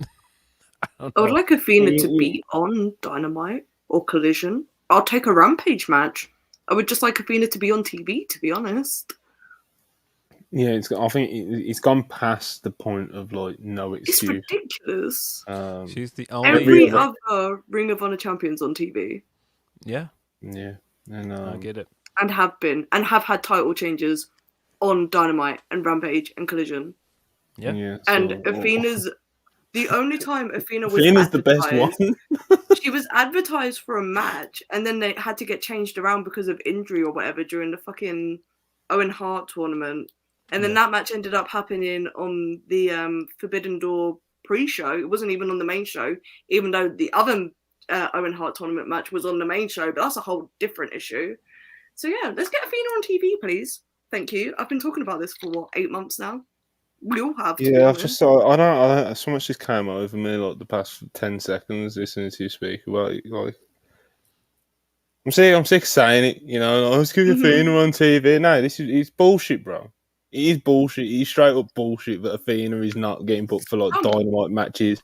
I'm not talking about the throw the dog a bone once every fucking couple of months, bro. She's literally like, there's absolutely a case that she's your highest performing women's wrestler on your entire roster of fucking 500 wrestlers that you somehow managed to squeeze on these TV shows. AEW Dynamite these past few months, and Collision especially, bro. Fucking the amount of filler and stuff that we come on these review shows and say, didn't really need this, you know, or, you know, what is this person been booked in this match or whatever the fuck, and you've just got Athena sitting there doing fuck all. It don't make any sense to me. Everyone in AEW fucking sees these tweets. Tony Khan is always on Twitter, bro. He sees the demand for Athena from certain circles of the AEW fan base. No one can bullshit me and say that Tony Khan's unaware that his fan base wants Athena on TV. It's bullshit, bro. I don't know why. I don't know who she's upset, because it's genuinely getting to that fucking point now where you have to like start to question, is she upset someone politically, where she has to just be fucking, you know, having the best matches in the Tony Khan verse on Ring of Honor TV, but no one fucking watches because it has like, what, I think it was like 15,000 subscribers, and that was at the start when it was fresh and hot. Half of the people in our live chat and stuff that were subscribed to it have unsubscribed. She's probably having these matches in front of like 5,000 people. And yeah, it's cool. She can get her teeth into something with like the Minion stuff with Billy Starks and Lexi. But like, bro, she's more than deserving of being on TV, you know, more than some of you men, more than a lot of, and it's not about, you know, I don't want to put other people down, so I'm not going to name names and start burying certain people and why they've been booked, but, you know, Athena genuinely is one of your best performers, and she's been one of your best performers. What the fuck are you doing? It doesn't make any sense. There's no valid excuse for it. Not one. But best women's champion in North America, in my opinion. She should be on. She should be on TV. One of the best champions in North America, period. Like, regardless of gender. I agree. Yeah. I definitely feel like if this is it, like with Sheeta's champion again, that's the matchup. If you're not doing it now, it's now or never. Like, that's the matchup to do. If you're not doing it now, I don't know when you're going to. I feel like she should drop that belt to Billy at Final Battle and come back up to the main show proper. She's done everything she needs to do on Ring of Honor. She's had a great run. It's time. Just move her back up to AEW. Listen, not one valid excuse, man. Not one. No, there's not. You can't be. Oh well, she was injured for this. Or oh well, you know, he doesn't have the Ring of Honor champions on AEW, because obviously we know that's bullshit. They're on the pay-per-views, they're on the TVs, they're all over. Do you know what I mean? Tony books what he wants on his shows. It doesn't matter what belt the whole. So there's just not one valid excuse for fucking Athena not being given anything on national TVs. Pretty much for, I don't know, like a year. But how long has it been? It's fucking ridiculous, man. It's got to be over a year at this point. I think it's ridiculous, and it just brings up, you know, what we're speaking about the Elite, about like how the haters have like kind of like, it gives them fuel and it gives them ammo to like talk about. It's like, same again. It's like I've said for the longest, it's absolutely valid, the criticism that AEW gets of the women's division, but there is the bad faithers as well, because there always is. It's fucking wrestling, it's sports, it's Twitter. But with this, it's just, I'm struggling, you know. I'm struggling out here, struggling with me, struggling to find any reasoning, you know. It's you have to question, like I said, about the haters. Like, Tony Khan, when people say, does Tony Khan care about women's wrestling? It's like, there's been, I think there's been some free agent signings that I think like AEW fans may not as a whole have been like super fired up and demanding of, but I think Tony Khan, if he was like super into his women's division and making the best women's division possible, then I think that basically I'm dancing around. So I think it's mad that like he didn't. We haven't heard, and he didn't sign Trinity. Mm-hmm. He didn't sign Jordan Grace. The Mercedes thing, it seems like it took him a while to get going with that one, and obviously now he's injured, and that's unfortunate and stuff. But it did seem like that took a while as well. I mean, I don't think I'm breaking anything here, but we know Dakota was interested in going to AEW, but he didn't move his feet, and she ended up going back because he didn't make it a priority to sign her, and she was like big into wanting to not just go there, but being a part of bringing like a women's blood and guts match there. And I feel like that could have been a big thing, and it just didn't happen. You let her go back. It's another one. Yeah. It's like, okay, like, yeah, Mercedes, of course you want to bring her in. She's a fucking huge star. She's a ratings drawer as well, you know what I mean? She's a fucking Mercedes, bro. I don't have to explain that, you know what I mean? Anyway, but the women that kind of fall in, they're still very notable and they're very good, like all the women we've just listed, but they're not quite the fucking horsewoman level star, you know. It just seems like they just fly under the radar for Tony Khan. And again, the names we just mentioned, Grace, Trinity, Dakota. I'm sure there's a couple other women that have gone back to WWE. And it's just, you know, it's I struggle again. I struggle with it. So justice for Athena. It's got to that point with me, you know. Absolutely. Because this is bullshit, bro. This is bullshit. But yeah, the Trinity thing especially kind of really stuck out to me. Like, baffles me because she was literally at one of the Ring of Honor pay-per-views. Like, she pulled up to a Ring of Honor pay-per-view. It seemed like they were going to do something with her and Athena, and then she went to Impact. It was like, oh, okay. Yeah, it's not even like you can say, Tony Khan can't even turn around. She was priced me out of it. It's like, bro, she's wrestling for Impact like full time. You know, like. Hey man, and shout out to her. She's done great over there at Impact. Yeah, man, she's cooking. She's great. She was in the crowd at Supercard of Honor, and it didn't really lead to anything. Yeah, man, she's all. People love Trinity, and she is great, and she absolutely, without question, deserves to be on a stage that is of the level of at least AEW or WWE if she desires to ever go back there. So, yeah. Again, Tony Khan, talking about him in his women's division booking again, unfortunately, but. Like I said, I was listening to Charlie talk about like, what we've all been saying about Athena for ages. It's like, how many times are we going to have a fucking conversation about Athena, man? I'm sick of it. It's bullshit. But, we should just be talking about how great she is. But because it's so frustrating to just see her on Ring of Honor all the time, we can't highlight the fact that she's and also hardly anyone fucking sees it as well. So like, exactly. Yeah. It's like, bro, the stuff she's been doing with Billy has been great, and the stuff I've seen of it has been great.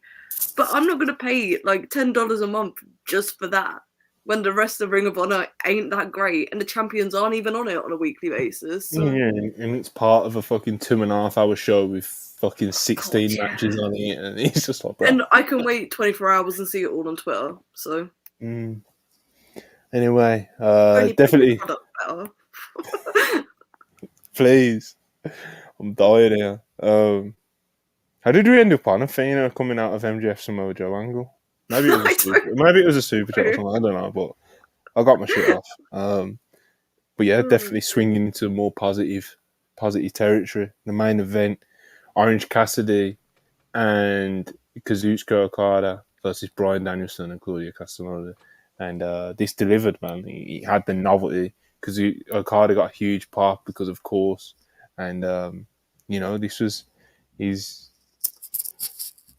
Okada's. It's cool to see him, you know. Like he has this like aura around him, you know. There's this mood around him when people hear the coin drop, you know. It's Okada, man. He's a living legend, and obviously it's a novelty to see him on American TV. So that element of it was great. We got like the stare down with Bryan at the start, and seeing them go back and forth was really cool. And just seeing him just like part of the match and just in the Dynamite main event, it's awesome. Bryan, of course, was phenomenal in this because he's fucking the best wrestler ever. Claudio was an absolute machine in this. Orange Cassidy, I thought, was phenomenal in this. Controversially, I honestly thought that Okada impressed me the least from like a working standpoint in this, and that's not anything against him because he was in there with Cassidy had a great performance. Mm-hmm. Bryan Danielson was Bryan Danielson, and Claudio just turned into a machine halfway through, So, and then I'm not saying Okada looked bad or anything. It's just he was like the least impressive out of the four because I was really impressed by the other three. But yeah, really great, really, really, really good main event, man. Great performances all around, and he really delivered a lot about what people love about AEW, all in like one tidy little main event. I thought the afters was a little bit weird. They done like an injury angle with Bryan going off the air, and he had like no heat or anything. There was just like a weird mood in the arena, and he just kind of went off there, and it was just like, okay, yeah, it was a weird vibe. But Charlie, what did you think of the main event? It was great, wasn't it? Oh, tag team wrestling's so good sometimes. I love all-star tags as well, so this was like right up my alley. Yeah, like you said, like Okada, like when he like wrestles on American TV, which like this is the first time he's done it for AEW, but like when he wrestles in America, full stop, he just has so much aura, and people are just so happy he's there. He hasn't got to do a whole lot, and people can just wrestle around him, and he'll plug his shit in, and it will still be great. So I have no complaints about the way he wrestled in this match. It was very funny, to be honest. But I thought this was really good. The angle after was a bit weird, but Bryan's just one of the weirdest fuckers in wrestling. So he likes those angles. Selling an eye, I guess, or like his jaw, or whatever the fuck jaw, he was selling. I think it was. Yeah. I guess, but if they're setting up for the Okada rematch, I will take whatever weird injury angle he wants to do and run with it. And does this mean Hook is in Chaos? Because he ran down with him, like he made his appearance, so that's very funny to me as well. Yeah, and I hope we get that. There was a lot of people surrounding the ring and in the ring when at the end when it was all kind of going down. Rocket Romero was out there, like I think Chris Statlander was out there, like there was a whole lot of people. Yeah, the whole family was out there. Good time. Phil, what did you think of the main event? I thought it was great. I felt like this was kind of like, hey, come if you want more Bryan Okada and stay if you want a surprisingly really good preview of what Orange Cassidy and Claudio can look like. Because I thought all of their exchanges were really, really good. The counters in their exchanges were phenomenal. Very much looking forward to their international title match now. But Bryan, for some reason, loves his injury angles. He loves to try and sell it as an injury. I don't know why. He's done this like 2 or 3 times now. Like, remember when he got his leg caught in the stage and everybody's like, are you really hurt? Like, he really likes working us up on these things, but that wasn't even the funniest thing about it. It was him selling this thing and Okada in Okada fashion, just like shit-talking him while he was doing it. And I thought that was great. Boy, let me tell you, buddy, when I said earlier I am a believer that Joe will be champion now, I am a full believer that is going to be the Wrestle Kingdom match now. Okada versus Bryan at the Dome is happening. Very excited for that. This is what I wanted AEW to be when it first started. It felt like when these guys first came to the States, like we're going to get random stuff like Okada just showing up on TV unannounced. And we're finally getting it. So it's really cool. I thought that this was a great way to end a Dynamite that had moments that I wasn't thrilled about, but was very excited by the end of this main event. Yeah, definitely an interesting episode, with talking points, which some were positive, some were bad, and some parts of the show kind of happened. Some were things that I didn't enjoy at all, but ended well, tied it up well with this tag team match because all the reasons that we've just said. So I agree absolutely with Phil as well. But I'm pretty locked in on Bryan versus Okada at the Dome. Absolutely, that'll be incredible. because the match at Forbidden Door was he didn't quite hit like the bar that I think most fans set for it.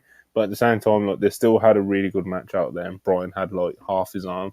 So you know, in the dome as well. I think just seeing Brian in the dome, bro, like it's gonna be crazy. You know, that'll be. But the way the fans reacted to the video package of him, like when they were first hyping the match for Forbidden Door, they're gonna go crazy. Oh, it's gonna be so good, man! I can't wait for that. Yeah, he's very excited about it. I agree with Big Hero Chris in the chat. I think that the injury angle would have worked a lot better if we had Nigel on commentary, because he would have been he would have made this 1,000 times better. He would have been loving it. Well, yeah, Brian is selling his jaw after he got hit with a pretty mean combo. You know, he got the orange punch into a Rainmaker, so that folded him up. You know, but yeah, great main event. One of the better tag matches we've done in a hot minute, really. Yeah, AEW Dynamite, like we've all just said, pretty weird episode. Some good, definitely some bad, some controversy. Yeah, AEW, we're in an interesting place right now. We're in a very interesting place right now. It's always hard when you're the number 2, but it's especially hard when the number 1 in WWE is flying the way they are. You know, so we can talk about the stock prices and the fucking, you know, the Wall Street stuff that I can't talk on, you know, but you know, I can only judge off the fans in the buildings and the quality of product and seeing how happy the fans are with the product, and they're ticking all those boxes at the moment, and the flying in that aspect, which just makes it harder for AEW to fight against, you know. I think this is like for the first time. Well, not really the first time. I think this is the most I've seen AEW really losing the perception war with WWE in 4 years. Like, I feel like right now WWE is like undoubtedly on a hot streak, and they definitely look like they just look like they have more momentum. Of course, AEW has had 4 really good pay-per-views in a row, but I just think it's the weekly shows that are giving people like reason to pause and not gives them as much like praise as they could get. Because like I said, the pay-per-views are very good on sometimes minimum bill, but man, sometimes weekly shows I'm just like, what are we doing? Like, what this is an odd choice. Like, why we decided to go with this and not this? Like, but it is what it is. This wasn't a terrible episode of Dynamite. It just had some choices that I was just like, I don't know about this, but all right, I guess. Yeah, it wasn't like I enjoyed it for the most part. There was just some things that have been, like, the frustrations have been building for a while, so it seems like we've just been shitting all over this episode. It's not. It's just a build-up of little things that have like gotten to this point, and this episode was the tipping point for some of them. So no, I don't hate AEW. We put over enough things. The stuff that was good. We put over. You know, I don't think we've even stepped out too far with any particularly hot takes. No. You know, it's a lot of stuff is stuff that you'll probably find elsewhere as well. You know, I wish. Oh God. Sometimes I wish I was. Sometimes I do wish I was more original. You know, but Ibu is asking for a link, which is always pretty worrying, because I believe he's mid-shift. He's probably on his break right now. So you thought we had a lot to say. Just wait. I haven't actually spoke to Ibu about Dynamite. The only thing, he messaged me earlier saying NXT with 5 women's matches beat AEW in total viewership.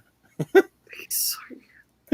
Hey man, I have spoken to him a little bit today, but I was being mean to him. So hey man, stop sleeping on Big Time Bex, man. Big Time Bex turned things around over there on NXT, man. Give her credit, man. Oh, she's fucking awesome, man. Listen, man, I got killed for what I said about Becky that night. Killed. But I stand by my point. If you're looking at this current era of women's wrestling for WWE, she's the best. She is the greatest. Yeah, I've got a lot of respect for this recent Becky run. So even from the Trish thing, it's like, did I need to see Becky feuding with Trish every week on Raw and Trish wrestling matches and having shitty segments? And it's like, no, I didn't. But like when it came to it, Becky fucking poured her heart and soul into that cage match, and it The fucking cage worked. match was amazing.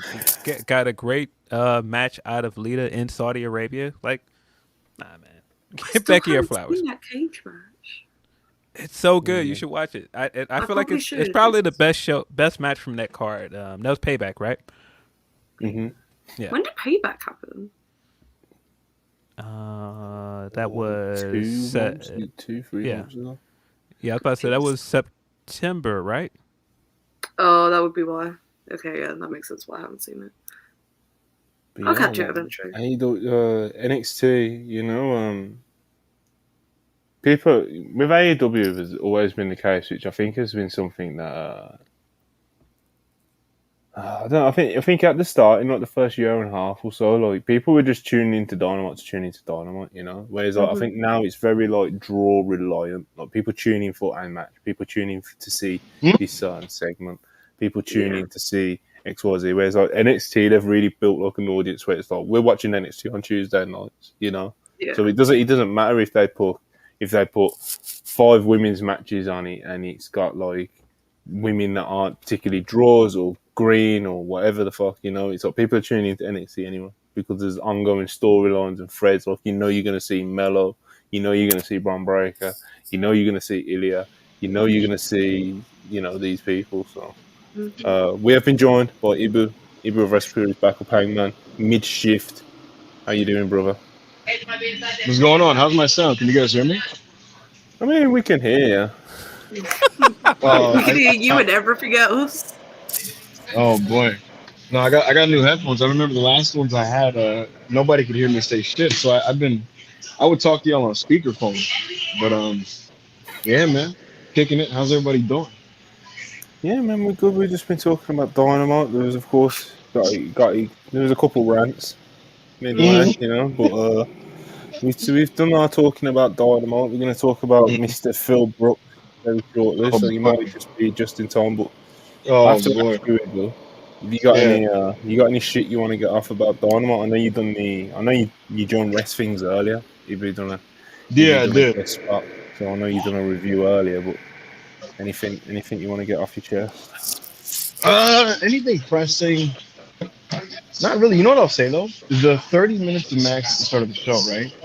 My feelings on what I was consuming changed on like a minute by minute basis because he's involved in a lot of different things, right? And I like some of the things, and I also don't care for a couple other things, you know. So it's like he sets up the ROH thing with the guns, and I'm like, that's whatever. He's in the thing with the Acclaimed. I'm like, yeah. Then you have the Roddy wheelchair stuff, which I just think is garbage at this point, to be honest with you. Like I like vehemently dislike wheelchair Roderick Strong, and I've had enough. What you got going on in the background, Bill? You got something? What's going on? Does it sound crazy? No, you just sound like you got a TV on. Fucking sound 75 or something, you know. I'm in the break room and they got the Bucks game on right now. They're up 40 to 32 on the Sixers. Let me lower the volume. I didn't realize it was that. Man, this sound is pretty good. But yeah, no. My thing is just, is it better now? You know, someone's talking in the background now, but you know. Either way, the point is, like, so Roderick Strong, right? Is one of the best wrestlers in North America, and he goes to the professional wrestling company and doesn't wrestle anymore. Make it make sense. Is that not insane to you? Like, that's just kind of crazy. It's being insane to me, bro. It's being insane to me. He's like a 2018 Raw character. Like, that's crazy. You know, but anyways, I like the Kenny Omega stuff. When Kenny came in, the energy changed. I'm honestly not mad. I've seen people have been upset about the fact that they're doing this match, you know, with like not that much build and they're doing it on TV. I'm alright with it, to be honest with you, because if I'm being completely honest with you guys, where I'm at with AEW TV right now is I just need things on a week-to-week basis that like I can care for when I consume the show, to be honest with you. So going into a collision knowing that Kenny's facing Max, I'm like, all right, cool, let's do it. Yeah. You know, let's just do it. So I'm all for that. The Joe thing later with him was interesting, and it seems like a lot of guys are gunning for him. And I'm gonna ask you this, Monty. What's the December AEW pay-per-view called? World's End. Right. What historic pay-per-view in the past had a concept similar to the world ending that would air in December? Oh, I thought that was like a hypothetical question. No, I was waiting for you to beat it. Well, Come on. Y'all don't have the answer to this? Yeah, come on, man. You said It's on- World's Ending? It's Armageddon, right? Yeah. Can someone tell me what the main event of Armageddon 2000 was? Why are we playing a quiz? yeah, bro. Either you said, show "Whoa." up. You've got all this background. You're quizzing us about like these. Just saying, You're quizzing me about 2000 fucking wrestling at fucking All right. 1:30 in the morning. Listen, the main event of Armageddon 2000 was a 6-man Hell in a Cell. And we know Max is a Fed mark. I think we're headed to some type of multi-person match at World's End. And AEW has never done a Hell in a Cell because they've never put a roof on the cage. What if they did and just gave it a new fucking name or something, like Final End Match or some shit? Please don't. Please don't. Stop. Don't do this, man. Don't do this, man. That name is awful. Yeah, listen, I'm not the name guy, but the point is, I think we're headed towards some type of multi-person title match at World's End. I don't think Max has the time to one by one go through all these. The Riddler is making a run. What the hell? We do call that Eagle. We do call him that sometimes, I'm gonna have to go back and see how I sounded. But the Max stuff is pretty interesting. I don't know what happened with Ruby Soho and Hikaru Shida. A lot of people are giving the shit to Ruby. I thought she looked terrible in that match too, to be honest. Including the last move specifically, looked horrible. Like the way the knee connected. So people are giving this shit to Ruby. I think the match was bad because the agent thing was poor, and they kind of overbooked it with all the Outcast shenanigans. It was very overbooked. Yeah, and it just wasn't performed particularly well by either person. So that just didn't work. I thought the main event was awesome. I was a big fan of the main event tag.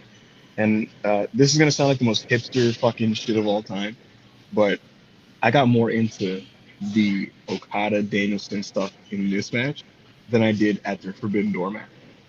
I don't know why. I don't know. When they got in there and the electricity in the building came up and Danielson's just going so hard on this dude who's in second gear, it just fucking rocked. So, big fan of that main event. I thought Max versus Juice was good too. I like that he worked it with a sense of urgency and desperation and anger. That match was pretty good. Yeah. And then there's this bunch of stuff that I'm not crazy about, like Timeless Toni. We've discussed this before. I think she's jumped the shark a bit, to be honest with you. I don't really need to see her come out and gyrate on the stage, across from Cheeto while she makes Monday Night Raw faces, and the camera cuts back and forth, and she's like, "Oh, this is strange," and Tony's just like, "La la la la la la," and they're they're just going back and forth. I'm like, "This is awkward, man. What are you doing?" I don't know what this is anymore. Yeah, I don't know. I love that she's clearly having a lot of fun with this, but if we could make this fit more into a wrestling context, in the context of I want to win championships, I'd appreciate it. It's basically what I was. Why is it making me more interested in watching a wrestle? Because even if the silent films kind of had pointed towards that, you know what I mean? If the silent films furthered something that she was trying to get. She recruited Luther this week, so. I mean, yeah, I guess. At least when Darby does his little vanity things, right? He'll have some guy wearing a freaking picture of the guy he's targeting, on his face, you know what I mean? They do stuff like that. But if we're just doing our little side projects and putting them on the show, then what's stopping AEW from putting Ethan Page's toy vlogs on Dynamite? So think about it that way, But yeah, it was even though I just ranted about a lot of stuff that I just, whatever. In the moment when I was watching it, I had a good time with that. So. This sounds like us because we went into an entire Young Bucks rant. It's what are the Young Bucks doing right now? What is going on with them? What is happening? If I speak. Well, yeah, you've. Yeah, I don't want to hear your opinions. What's We've said enough. I'm not listening to you get spiteful about it as well. Charlie was on the brink, mate. Very honest, very Charlie was on the brink. about my frustrations. You know, I think I ended it with maybe I don't like wrestling. Yo, Charlie, when we were doing every week, when we now that there's a chat for the match ratings, somehow like subconsciously I take these way more seriously now. So like Jamie sends us the list. I try to watch everything on it. Some matches I try to twice over. And what happens is because I'm trying to watch everything, I always hit a wall where I start watching a bunch of stuff that I don't like. And so it's like I'll go through 2-3 things. I'm like, oh, that was kind of mid. Is wrestling just bad? It happens every week. It happened last week. I was going through like that group battle of real spiteful. Yeah, you do. Everyone has the moments, but Ibby, you're getting too much heat for your audio right now, so we're gonna have to. All right, no, wait. No, wait. I can fix this. I'll just go on speaker. Hold on. I don't know if that's gonna fit. He was like, "Nah, you guys are not talking about Punk without me." Okay. Am I better? Testing 1 2. Marginally. I'll let the chat decide. People who have been complaining about Ibu's audio very quickly put a yes or a no on whether we should keep him around. Someone said that forklift is running over people. Look, bro. There's a lot. You know, it is better. We're getting less background noise. Yeah, this is a lot better. Yeah, this is better. Yeah, okay, this is better. You could have told me I sounded crazy. I would have just took it off. We did. Oh, we did. Just kept going. What do you mean, bro? All right, so let's talk about what we got Ibu here while we wrap up this podcast. CM Punk did an interview. Today is also his birthday, so God bless. You know. But yeah, I was actually surprised to see CM Punk doing an interview full stop. It was with, was it 670 the score? 670 the score, however it's announced. Of course, he was asked if he was going to show up at Survivor Series. Apparently, there's been a lot of fan chatter about it. So, you know, has he got anything to tell the fans? And his answer was, they're asking if I'm going to be there. I think it's sold out. I think the tickets are hard to get. Try to play it slick. Did you hear the audio of it? I did. Like I said, he was trying to play it slick, but he paused.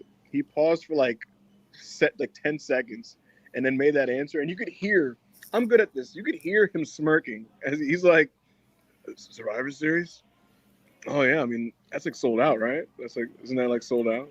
Man, I don't know about that one. And I'm like, you motherfucker. Oh, people. I don't think it means anything. It hasn't made me think he's going to show up anymore. I don't think it's made me think he's going to show up any less. But a lot of people have taken this as, you know, well, he's saying something nice about WWE. He's definitely showing up, you know. And it's like, well, you know, I don't think that's what he was doing at all. If people read it as him saying something nice, I don't think that's what he was doing. I think he was having a laugh. I think he was having a laugh at people who think he was going to be there. I don't think he's going to be there. I think people are like, oh, of course he's saying that because he's going to be there. I don't think he's going to be there, guys.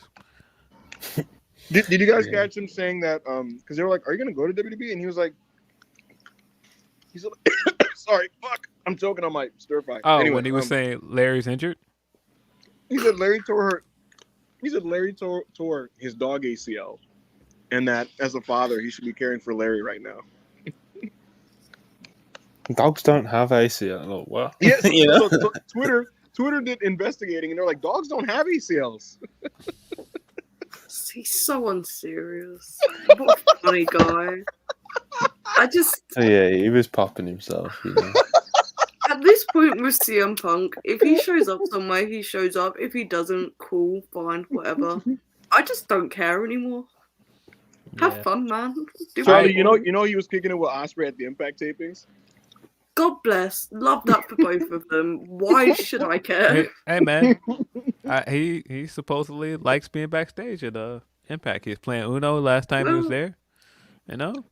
Cool. I hope he enjoys TNA come January when he signs a contract there. I don't fucking know. No, I thought the worst thing about this is everything I've hated about anytime there's any Punk drama. I thought he gave a good quip back, and it was funny. And then it turned into Aggregation City, and we had to see that quip 1,000 times down the timeline. It's just like, guys, stop, cut it out, man. It's just we don't need it. We don't need it. We don't need overanalyzing it. We don't need it, man. There was like a victory lap on the timeline from like WWE fans, and they're like, yeah, this we know what this means, and I'm like, maybe, God. but like, no, you don't. Doesn't mean anything. Maybe he does. Yeah, maybe he does show up, but like in this interview, Charlie, if you listen to it, he's just trolling and popping himself the whole time. You know, this guy hasn't had a serious. He hasn't come out and said anything serious about wrestling since he got fired, and I think that's very telling. He has not come out and he hasn't responded to anything. And so I don't know why anybody would read any of this as, oh, well, this means he's coming, guys. No, it doesn't. It doesn't mean anything. I do want to admit something. So I did reach out to Phil's camp. And I just kind of asked, I was like, dogs don't have ACLs. And you know what was told to me? His dog ACL, meaning like it's not necessarily an ACL. It's like a CCL. It's a similar ligament for dogs. Stop. This is what was expressed to me. So unserious. Yeah, there's as look, Phil said, it's like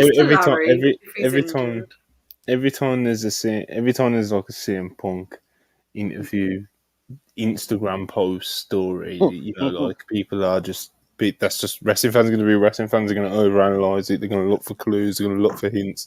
They're going to hope. They're going to see hints that may not even be there, etc., etc. And I can't remember. It might have been one of the Sean reports when they were talking about WWE. Basically, they're not in talks with him right now or anything like that. And it's like you know, gauging the interest, see how much demand there is for him, and it seems like that demand as we get closer to Survivor Series is only picking up. And you know, in recent years, we haven't had like the Chicago crowds doing the CM Punk chants in segments and stuff like that in WWE shows. But I think at Survivor Series, when Rollins is out there, or at some point during the show, I think there could be some CM Punk chants at this one because it does seem like the WWE universe is very much demanding to see Punk at Survivor Series. Never mind in general. I'm very much like Phil. I've never been entirely convinced that it'll be Survivor Series, but I do think he will show up before or at Mania. So yeah, I think the thing that really told me they weren't going to be there, he wasn't going to be there. The fact that we got those two things at the same time. We got the Melter thing where he heard that they turned him down, and then we got the Fightful Select report kind of at the same time. And what that told me is, all right, somebody higher up at WWE really wants us to believe that this guy is not coming. And I don't think that was we don't want you to think he's coming because it's a surprise thing. Because I think if it's a surprise, they wouldn't have said anything at all. This read very much like, guys, stop thinking we're trying to tease towards this. Do not come to our shows chanting for this guy. He's not going to be here. That's what it felt like to me, and I could be wrong. I can tell you this. Very key members of the Raw roster straight up went to Paul Levesque and said, "Have you spoken to him?" And Levesque said, "No." And I can tell you that it is technically not a lie.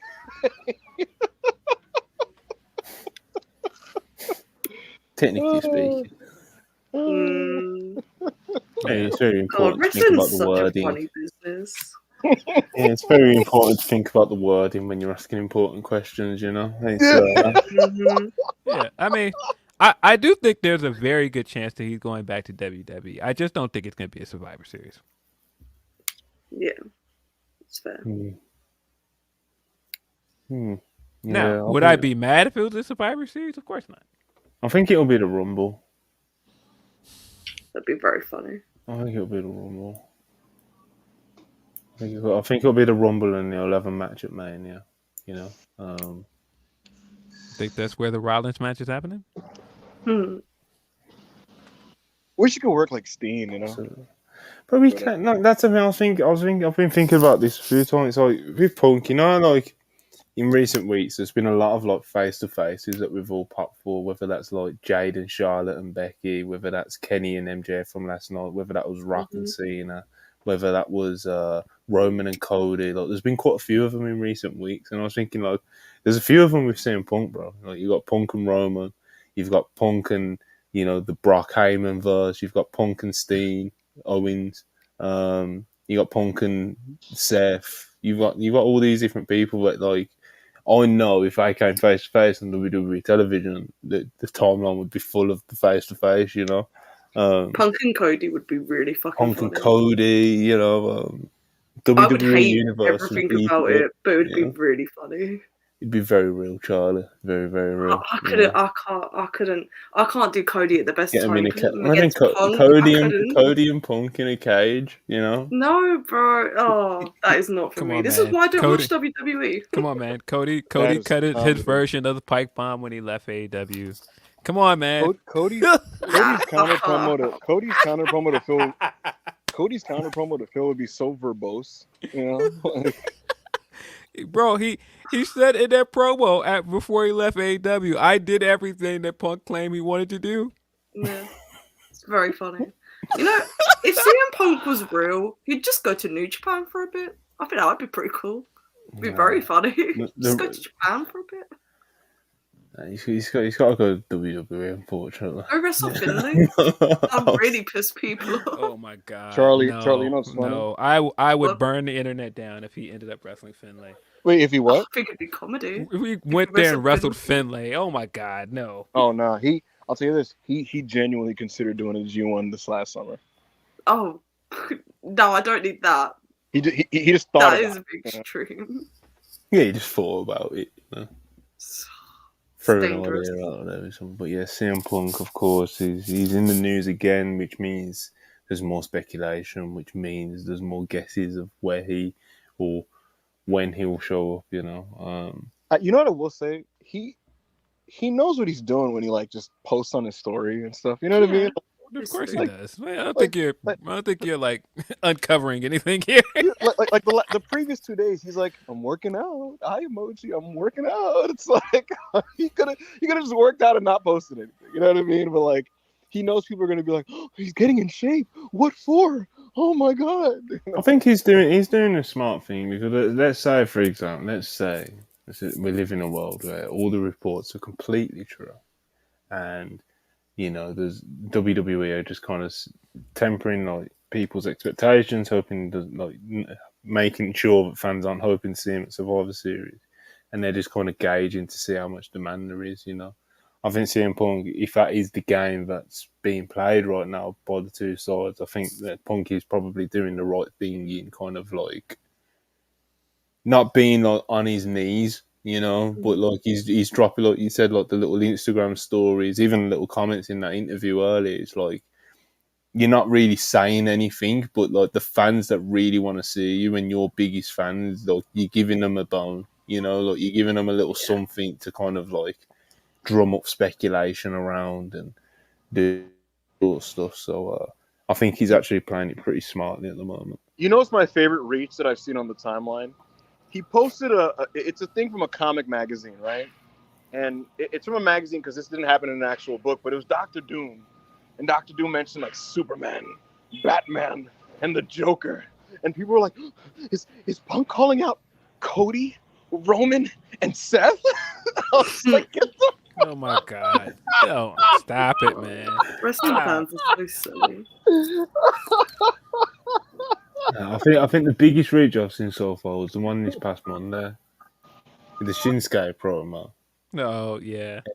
But Shinsuke said something along the lines of like he's looking for someone to set him free or something like that. And that kind of lines up with some of the lyrics of Cult of Personality, you know? Oh my god. That was up there with the Rhea coming out and saying, I need to get something off my chest. And they were like, oh, it's the pipe bomb. And I'm like, yo, this is a pretty common thing to say. Yeah. What are you talking about? Yeah. My favorite one was a few weeks ago, Roman Reigns looked at John Cena and he said, John Boy. And you were like, nobody is calling him John Boy. That's another that's another one, bro. That's another one. Just a huge reach, man. Stop it, man. People are hoping, man. People are hoping. The demand is definitely there. I think it's safe to say at this point. I know, there's some people, there were some detractors as well, trying to say, the time has passed with Punk. With how things terribly went with AEW and the ending there, but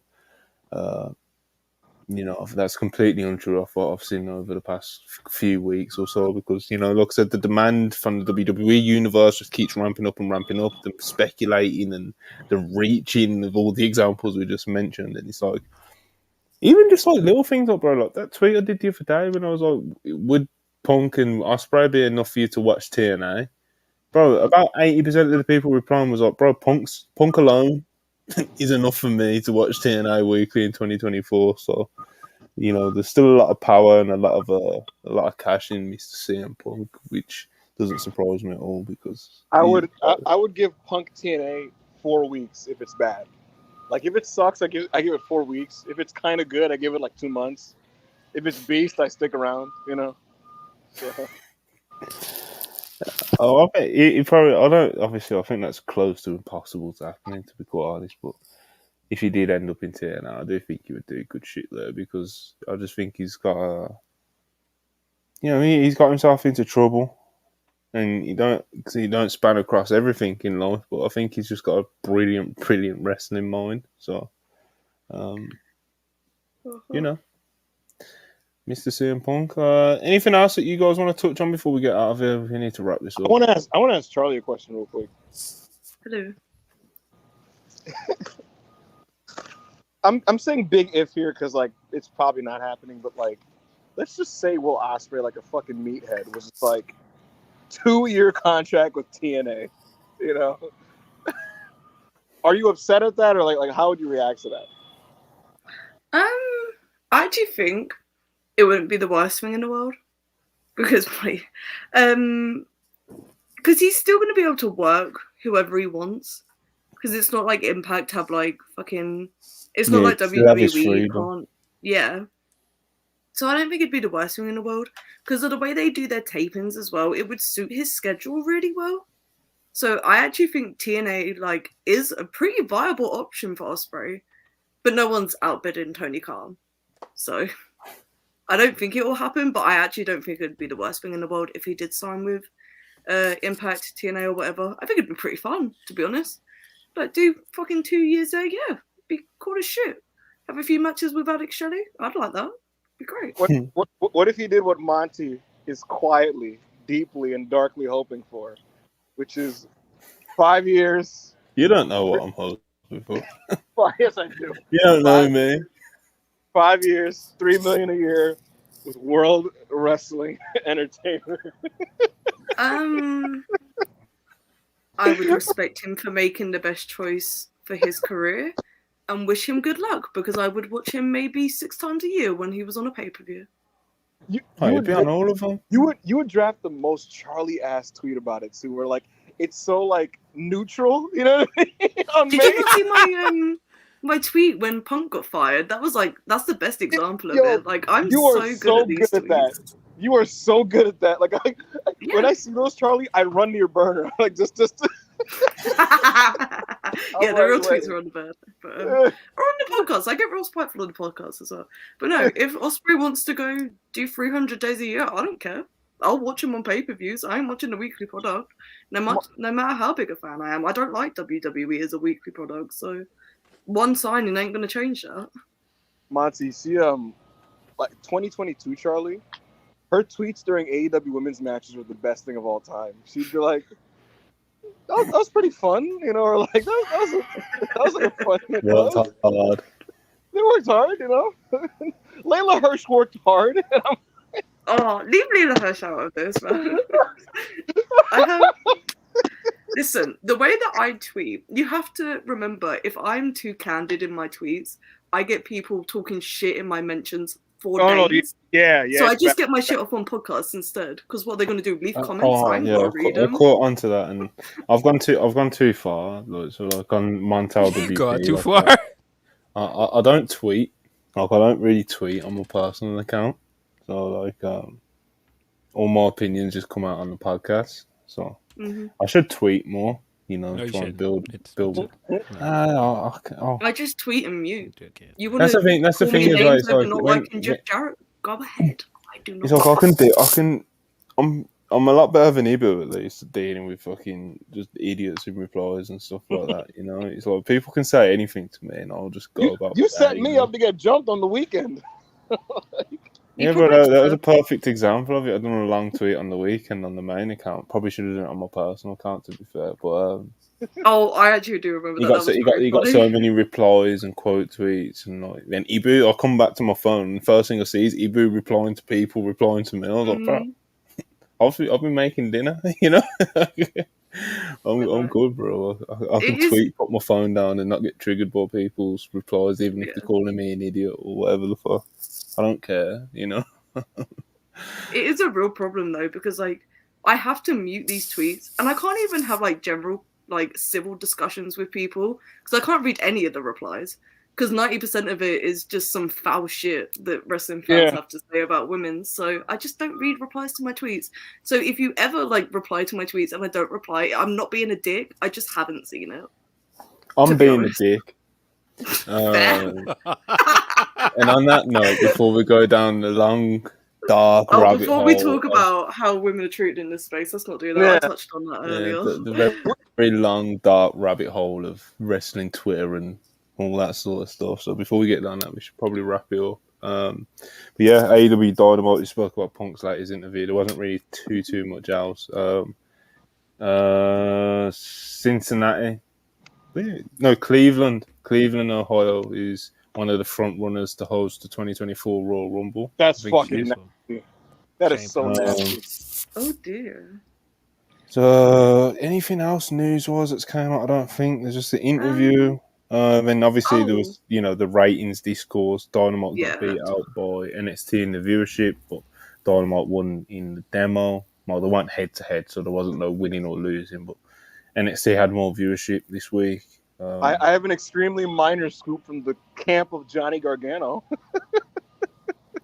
Yeah, we can end on that, I guess. Sure. Wait, I have something to say about Osprey as well after. Wait, what did you say, Charlie? I have something to say about Osprey after, but get your shit off about Johnny whatever. Johnny Wrestling. Johnny Wrestling. He says that DIY is going to debut a new theme on Monday, and he swears it is a banger. This is what he claims. He says it's really good. He swears on it. Listen, man, if I tune in and it's just like one of those bad WWE like mix-ups of Rebel Heart and No One Will Survive, I'm never going to forgive you. I'm going to be writing a stern letter. I'm going to write a stern letter to Ibu and the WWE for that one. Mm-hmm. Charlie? Osprey? Yeah, real quick. Osprey's facing Gabe Kidd in December, and that is like one of the biggest Brit Rest matches like still left to run this year, and I'm very excited about it. And I think Gabe Kidd's going to be in this match because they're both New Japan talents, and we all know that Osprey's basically already left New Japan at this point. It's like the writing's very much on the wall. So, and I'm going to be there, and it's going to be very fun. And like, I think that show's just going to put Rev Pro on the map even more because people love Gabe Kidd at the moment, and Osprey's Osprey. So good shit. Gabe Kidd's had a really good year. He's got himself like back wherever he needs to be, because obviously he stepped away for a minute and all that good stuff. So he's back where he needs to be. Good momentum. He's our $5. Monty sends drone tweets on the WP account and lets me take the heat for it. Bro, I haven't tweeted, bro. Saying that I tweet anything drone, like it exposes yourself, like the replies to someone that tweet did, because the tweet was about both sets of fans. And it was like more the AEW fans that took more offense to it. And it was just kind of like, okay, you know. So they took it as you telling, like, splashing water in people's face and going, "What's Raw? What?" yeah, it's about both companies, you know. So it's like, don't, you're Hart, you're a good regular. Don't expose yourself, brother. Dwight, speaking of exposing yourself, Yo. 199. Hey Phil, would like to get to know you if that's okay. Nah, I'm good, No, Dwight. I'm so good. Monty, if you could understand the magnitude of like what's happening with Dwight, bro, like I wish there was like a like if you could I don't grasp the entire magnitude because I think you don't understand basketball, but magnitude. I do get it, you know. Yo, Dwight. Imagine an iconic athlete, Monty, of like the 2000s.